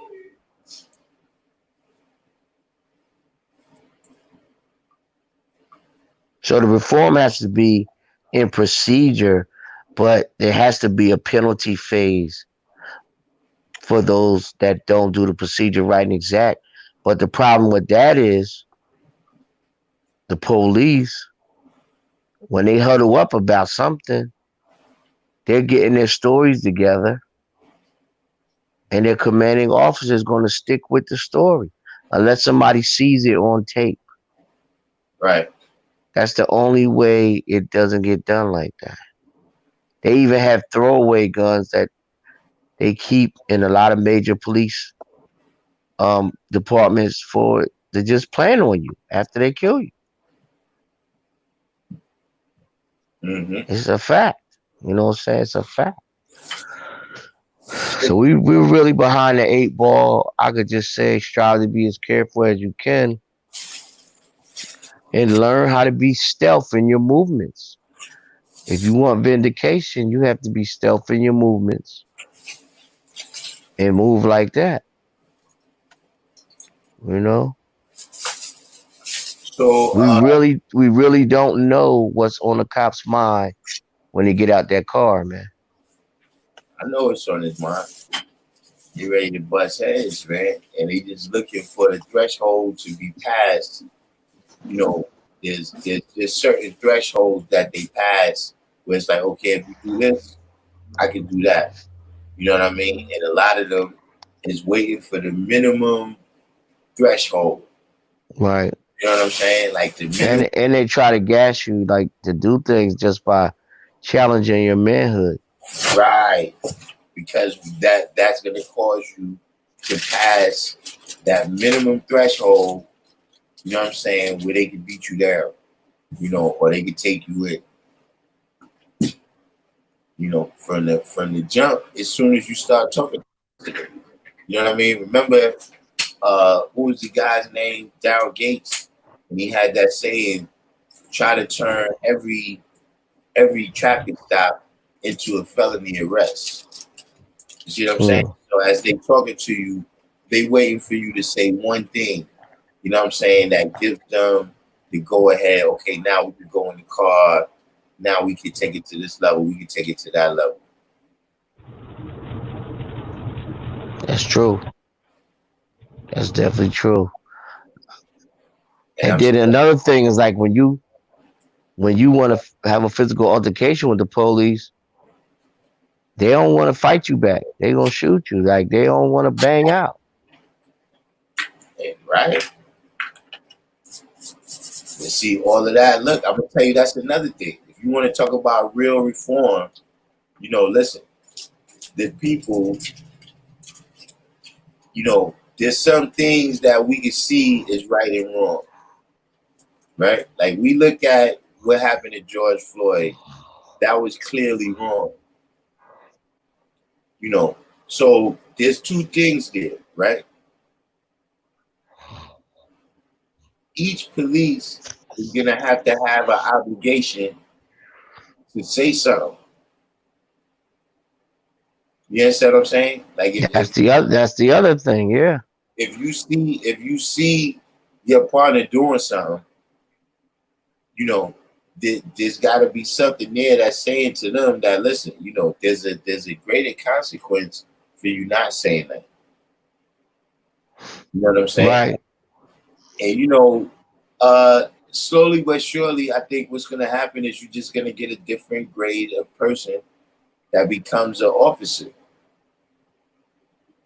You understand what I'm saying? Meaning that right now, you got a lot of them quitting because they changing the rules where you can't bust heads and get away with it now. So you have a lot of people, they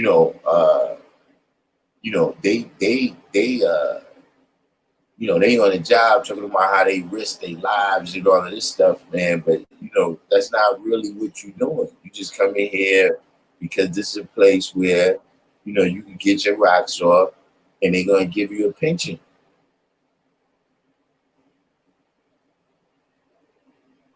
That's God Cypher Divine. Pardon me, God Cypher Divine said the gods gotta have some level of discipline.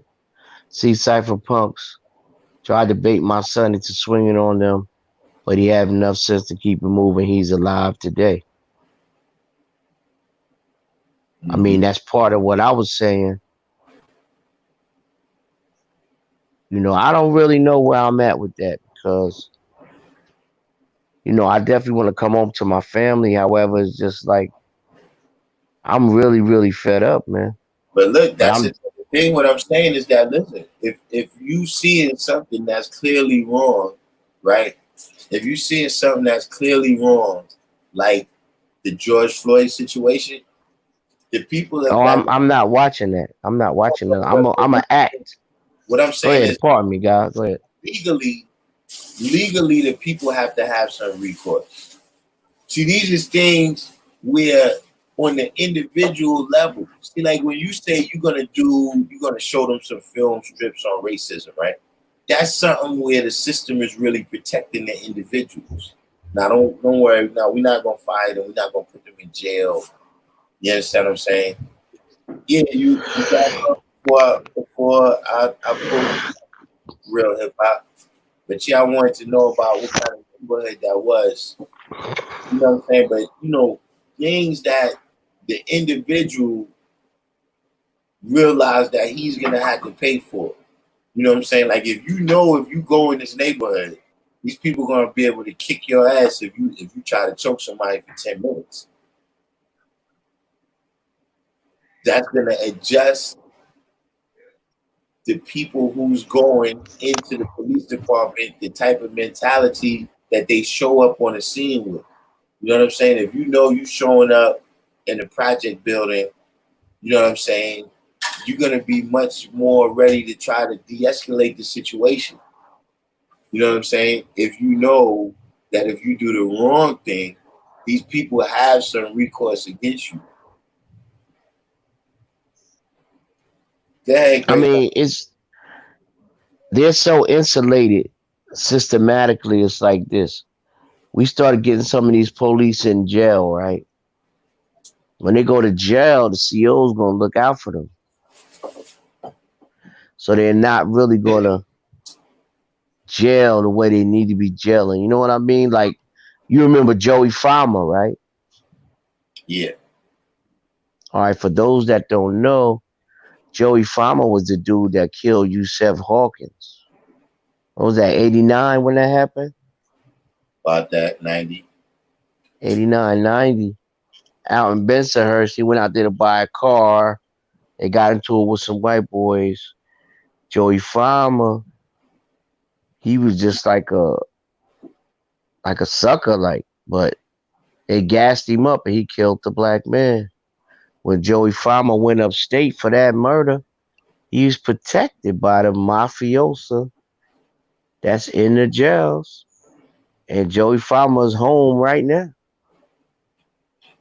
Mm-hmm. Uh, hey, yo, peace, Yeah. peace, Peace, Darkim. So, peace supreme. peace, Now, God. I'm right here in the neighborhood. Like I said, this is my neighborhood. I've been here 15 years. I'm right here on the actual, you know what I'm saying, the actual. I'm trying to give it the term. I guess I'm in the actual park where he got killed. Okay, Mm, like I live here. Like I live right here. I live right over here. I live down the street here, like right a block away. You know what I'm saying? I used to live down there for about 12, 13, 14 years, and I heard the gunshots and everything. I saw the mm, police car, everything. He got killed on my birthday. Man. You mm. know what I'm saying? So, Terrible. and I live here. I live where I currently live. I live literally one block from where Tamir got killed, and I'm right here at the rec center where he actually I've seen Tamir Rice. I'm right here. I'm about to show you where he died. Man. Mm, I'm about to show you right now. Like this is my neighborhood. Like I know now this neighborhood right here. Like I'm just gonna be like it's a growing black neighborhood over here. You know what I'm saying? And you dig what I'm saying? Now where'd everybody go? I Nah, can see you, God. we Oh, okay. try to see what you showed us. Oh, okay. I'm walking. I'm walking right here. This is right here. This the rec center. It's the Kudell Rec Center. This I actually seen Tamir Rice right here at the rec center. I'm actually right here. You know what I'm saying? So Yeah. anyhow, I'm right here. So where he died is actually right up here. I'm about to walk. Now there's some brothers over here talking and shit. Now it's like I said, it's a black neighborhood. It's a growing black neighborhood right here. You dig what I'm saying? And And what kind of like socio-economic status is over there? it's just regular working class blacks and white peoples and Puerto Ricans. It's just a mix of all three. But Yeah. it's a more so growing black population over here. Now I'm right here where he died. I'm right here where he got shot and killed. I'm literally right here. Like this is it right here. They didn't give him no monument or nothing. I don't know if y'all can see that. Yeah. You see that? Yeah, I can see it. See That that? still hurts me real bad to this day, God. Yeah. It hurt me too, especially I actually heard the gunshots. I'll celebrate my birthday a day early. You dig what I'm saying? I'm right here. This right here, this where he died right here. They Mm, took that shit out. They took that shit out, and basically it's like they try to cover this shit up like ain't nothing really too major happened type thing. I'm like literally this. I'm putting right here. This where he died, and I'll show you even where they did a little drive by shit. I'm gonna show you right here. They came at about this angle over here. Yep. Matter of fact, there go that camera, that same camera that the whole world saw that killed that motherfucker is right here. And that's where they parked that police car right there. And the motherfucker shot. It was a straight drive by. Now, when I first heard it, a friend of mine, he texted me what happened. I didn't even believe what happened. I'm like, man, come on, man, with that bullshit. It wasn't until like a day later No, it was about a day or two. Yeah, actually a day later. I woke up and found out on his actual birthday that the motherfucker died at 12:03 p.m. He was on his way to the hospital. Mm. And like I said, it's a black neighborhood. Everybody, most people, I say most people out here, they know one another out here. You know what I'm saying? Now, supposedly, now you ask the police or some of the more white residents, they're gonna tell you that there's so-called gangs and whatever out here. I haven't seen them, and if they are around, you know what I mean. If they're around, then they probably doing whatever they do. You know what I mean. But most people that are not involved into that all that street activity, they're not a threat to people that's not into that kind of activity. You dig what I'm saying? Right. And like I said, it's just a regular working class neighborhood. Most people here, they got jobs, they work, they go about their business. All the business people, all the businesses here, they all know everybody here. It's a very friendly neighborhood. There's a lot of here on the other side where I used to live over here. There's a lot of Somalians over here, black Somalians. You dig what I'm saying? Mm-hmm. Mm. A bunch of them. But it's a good mix of African Somalians, you know what I'm saying? Hood black folks, just regular hood black folks, just working jobs. It's about, between the ages of, I would say between the ages of like what, 20 to, let's say 20 to 60. You Mm-hmm. dig what I'm saying? Now, Tamir Rice, gonna find out from a job that I had a, I had a coworker who knew the mother of Tamir Rice. You dig what I'm saying? And this, like, the city, like right here in Cleveland, Cleveland's a very small city. So you're gonna run into people that might know people that type thing. It's really small like that. You know what I'm saying? So it's that kind of city. It's a really small town minded type of city. Like this ain't. I mean, this ain't like New York or anywhere else. It's a very small town minded type of city, and it just baffled me how that situation came where he died like that. You dig what I'm saying? Because usually the police, the kind of police we have here are very liberal, especially after the Timothy Rice incident. Like that shit popped off and their reputation got so fucked up that for the most part, unless you give them a, you know what I'm saying, unless you really are out here wilding, police really won't fuck with you all like that. Like people smoke weed openly out here, people drink openly out here.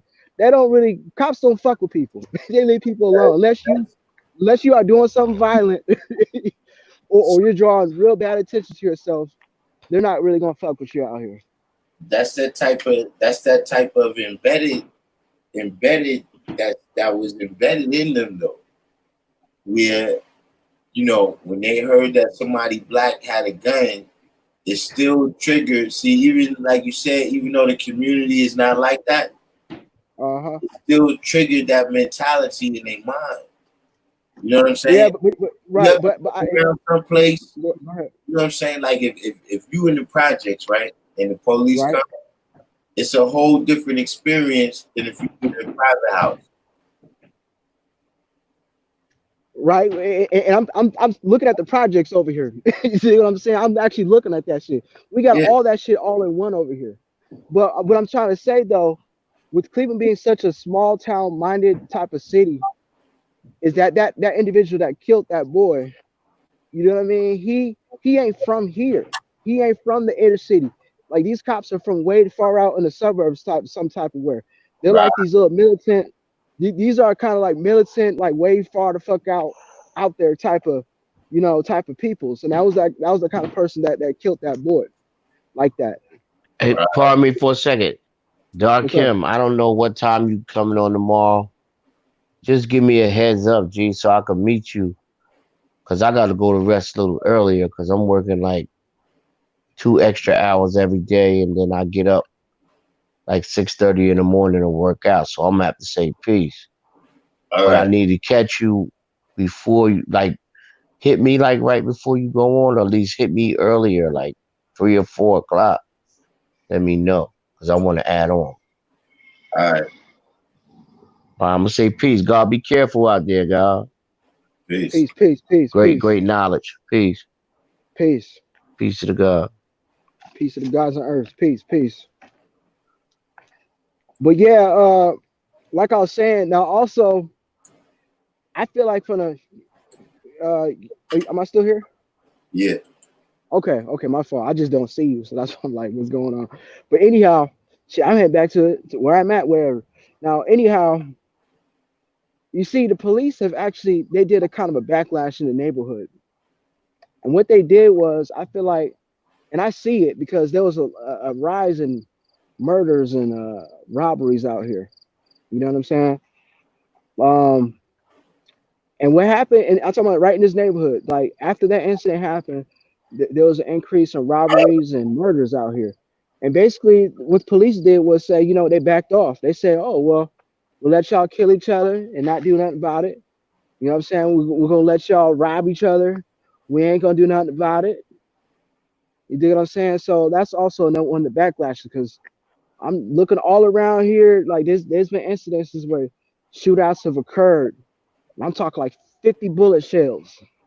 You know what I mean? I'm talking about within like a 5-10 minute walk radius from here, in every direction. These type of incidents has occurred. You hmm dig what I'm saying? And I feel like just as a result, I feel like that was the police's backlash as a result. They said, "Oh well, we're gonna have a real hands-off approach to how to deal with these." You know what I'm saying? Deal with the black community out here. Since well, and mostly, and I'll just be honest with you, most of the people that was protesting because I was here. They made a ruckus. All the people from Ferguson made a ruckus. The Black Lives Matters, all them people. They were right here, right at the park I just showed you, right where I just stood at. All the places I showed you, all the parts I showed you, they was here, and they were all came from Ferguson. I knew that was them because they hit me up in my DMs on Twitter. Once upon a time, I kind of got awoken up to all this going on, and I wasn't sure if I was wanted to get into these organizations or not. I was skeptical, of course, but I at least wanted to see what they're doing because they're in my neighborhood. You know what I'm saying? So they hit me up my DMs and they're asking for I guess they're asking for a place to lodge if they can lodge at my place, whatever. And I wasn't having it because I don't know these people. You dig what I'm saying? And kind of find out these are like what I call professional protesters. So therefore, they're making money off of the live streams of live streaming on YouTube and you know what I mean and that kind of thing. So what happened was they're making really good donations where they're practically able to make a living off just showing these protests on live video on like I said on YouTube and Twitter. And the donations are flooding in. So I got a chance. I saw the actual people that originally organized Black Lives Matter stuff. They was on my street. They did a protest. There's about 200 of them. And people overall in Cleveland don't protest. This is not that type of city. When things like this happen all the time, people don't protest. But it just got to be that it was a 12-year-old child got killed, and that pretty much woke up not just the city, but it woke up the nation. But again, people in Cleveland was not protesting. Now that incident that occurred with the riots and stuff, that I'd say 1/3 of that was the Cleveland population. You dig what I'm saying? The rest, they came from suburbs and wherever else. You know what I'm saying? hmm And pretty much like the areas with the rioting areas of downtown, those areas of things are almost back to normal. I'll put it like that. Everything's kind of boarded up out there, but the businesses are back running and whatever. You know what I mean? And that's just kind of like the kind of status of the city right now. You know what I mean? But like I said, overall, this is not the kind of like a protest heavy type of city like this ain't like California, LA or Oakland or whatever. You know what I mean? Or I don't know wherever else parts in the world, Atlanta, I guess. Yeah. People are not really. It's not a. It's not a. I wouldn't say conscious friendly city. I would say this is not a politically conscious type of city for the inner city people. You know what I mean? Hmm. Yeah, that's what that when I was out there, that's what it seemed like everybody's a little more concerned with survival out there than You came down here? yeah, I was out there about I was like 2 or 3 years ago. Okay, which part? East side, west side? Where you go? I was like downtown, like I was walking like from side to side because I was over by the football stadium, Okay, that's a Brown Stadium. I know that's downtown. and then Well, that's by downtown. I went over by the basketball stadium too, Okay, yep, and That's like a little part of the town where it's like it almost looked like they stopped cars from coming. It looks like little alleys or somewhere. It's a whole bunch of restaurants or something. oh. So you talk about what East 19th or something like that? Yeah, so yeah, when I think Yeah, the trolley was running up and down over there. oh, okay. Oh, that's East Ninth. So you went to the entire downtown area. You went to there to the Yeah, business district or yeah, I whatever. was walking around. Yeah, I was seeing Right. all, Okay. but So that's all you stayed. That's all you stayed, which is downtown. yeah, I didn't. I think I was in Columbus before that. But Columbus Okay. was like a ghost town though. Like What, you, like downtown? yeah, I guess that's where I was. Like it was one little gas station with some people, but it wasn't really Oh. going on out there. I couldn't catch Oh. up. Okay. But yeah, no, that's definitely it just goes to show you, man, what I be saying about, their mentality and the mentality of the people that they send to do the policing, man. It's got to stop looking like just an easy pension. No matter what you do, you can't really be fired, man. I agree. I agree 100%. Same thing with the school teaching. You know what I'm saying? All these different things, all these different ways that they deal with the people. It's already a setup. Oh yeah, and see the school systems out here in Cleveland. That's where they really fuck with the black children very hard out here. When I say really hard, I mean it's so blatant, it's so hard. You dig what I'm saying? Because I'm not trying to reveal too much information, but I went to a suburban school that's near the inner city. You know, you kind of use somebody else's address. Like I lived in the inner city, but I used somebody's address to go to a suburban school, and the teachers kind of have they openly have this mindset like, yeah, we don't want y'all Negroes in our schools because these are good schools in terms of education. So we're gonna look for reasons you know what I'm saying, to suspend and expel the students so they'll be forced to go move to the inner city or somewhere else and not come to our schools. Mm. And when I say it's blatant, it is so blatant to the point where, you know, I, after many years of graduating from this said school, whatever, I have a job, I work in a job, and I have a customer who just happens to be a teacher from the school that I graduated from. And out of nowhere, she just openly starts talking about black kids fighting in schools.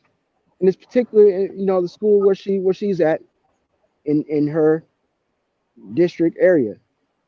But little did she know, Hmm. and I told her, I said, little do you know, I graduated from the school that you're referring to.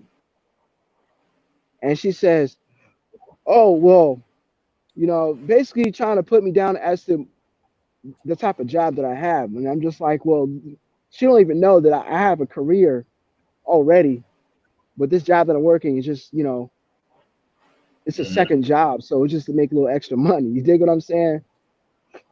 And you know, like I was talking to you know, I talked to a white person about it, and I explained the whole situation. And even if the white person agreed with me that a lot of black children out here should they definitely need to start being homeschooled because you know, like I said, and it's like the reason why the status quo is the way it is, the way people are, is because the type of teachers that they have make a lot of the kids here not politically conscious. Because what got me into even into 5% teaching stuff was white teachers. They taught me about global history.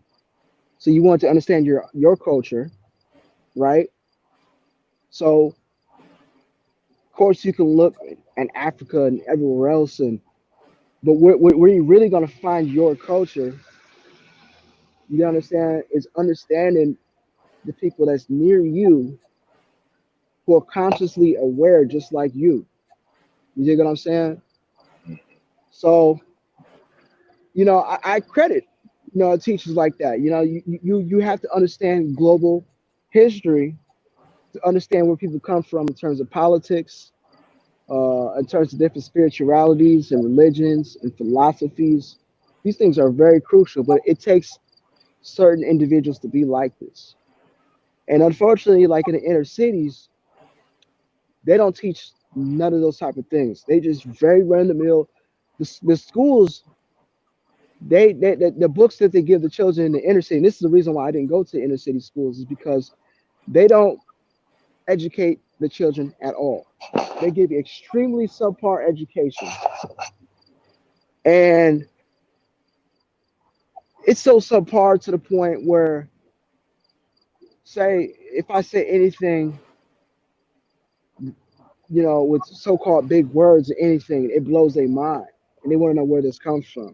You know, I'm trying to tell you, it's really like this. The type of books these kids are studying out of in schools are books that their parents read. Nah, not even just their parents. I would say they grandparents. They're reading the same textbooks that the grandparents are have read when they graduate from school, and these are really old, beaten up textbooks from like the 1950s and 60s. You know what I mean? But at the same time, you know, we have like these school testings, and then make it to where it's hard for the kids excuse me, in the inner city to graduate because you have to pass these tests in order to graduate from high school. You dig what I'm saying? Mhm. So a lot of kids they drop out. That's why we got a lot of hustles out here. They drop out, they start selling dope, and they'd rather do that than go to school, and that's just how it would be. So you know, and I happen to know a lot, you know, some of the social workers that are embedded in the inner city schools. And just like as you spoke of earlier, Darkim, talking referring to these unions, even with teachers, yeah, I knew somebody in particular that knew that went to a particular school where these kids were complaining about an openly racist teacher, and it took about I say 3 years of this teacher's demeanor and behavior to catch on to the point where he eventually gets fired. Do you know that as brainwashed as these children are, that after all the fuss they made about this man being overtly racist in schools as a teacher, when he got let go from his job, all the same children that complained about his bad behavior cried. They cried, and after a whole year of him being gone, they still cried and they were worried. And then he came back, got rehired in the same school as a teacher. You dig what I'm saying? I didn't have exactly that experience, but I will say I had a teacher one time, and she got fired. Um, I'm not exactly sure why, but she got fired, right? And Uh-huh. it was like a fear, like we still had a pretty good amount of time left in the school year. And Okay. one day we were sitting in class, and this kid was like, "Yo, that teacher was mad mean. But one thing, I haven't learned not one thing since she left." And everybody had to agree that, yeah, nobody liked her when she was there, but it was like, yeah, after she left, I didn't like that.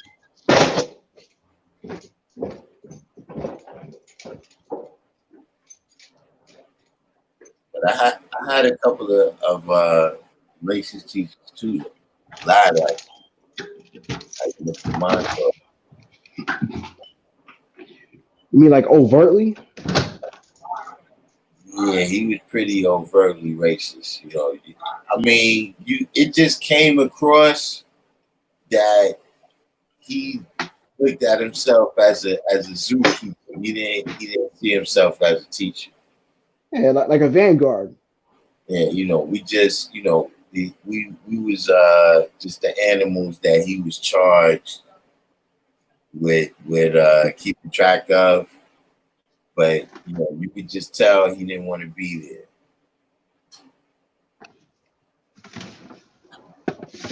But it was pretty back and forth with him. We used to say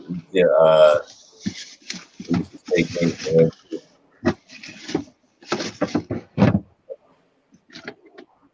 It showed y'all we had a good class day. You know what I'm saying? I want everybody to remember.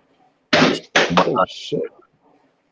I want everybody to keep in mind that you gotta have a plan. You gotta have a plan before you become a part of somebody else's plan. You know what I'm saying? And right now, we're dealing with the hereafter. You know what I'm saying? Within the linear events of time, sometimes very significant events occur, man, that mark a time. And then after that, it's the hereafter. So right now, we're going to see who makes it into the hereafter and who don't. That's what this is going to come down to. Who makes it into the hereafter and who don't. Who is born alive and who's born dead is going to depend on the idea that you manifested. And if you don't have no idea that you manifested, we know that, zero doesn't come before one in our supreme mathematics. You got to start with knowledge. So if you don't have no idea, then all you can do is become a part of someone else's idea. You could be the useful land that they use. And like I said, we got to remember that, all of this stuff that's happening, just like right now, see, everybody's out there protesting, but who's catching the brunt of these situations? Who's catching the brunt of these situations? It's the brothers and the sisters that's being killed, that's even sparking these protests up. You know what I'm saying? Even when, they had the coronavirus, they said that, our community suffered the worst. So whatever happens with this, man, when it gets into the hereafter, it's going to be our community that suffers the worst. And if it's our community that suffers the worst, we know what happens when our community feels pain. They start inflicting pain on everybody else in the community. So that's why it's important, man, that we do the duty of 5%, right? Become and remain civilized and teach civilization out there. Not just in, that's the basic form of it, but when we're saying, man, teaching civilization, how to build a civilization. What are the necessities of a society of men or a group of men, and how we activate on that? That's what we all need to be thinking of right now if we are who we say we are.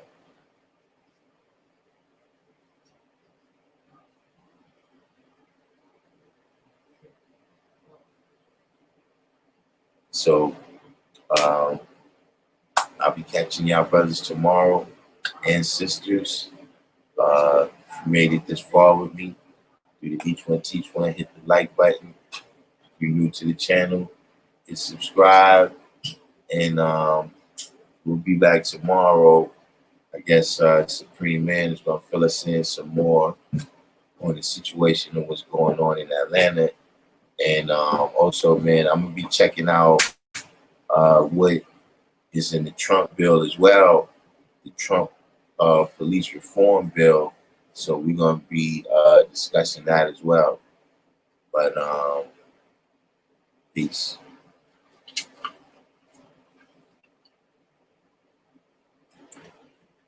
Still.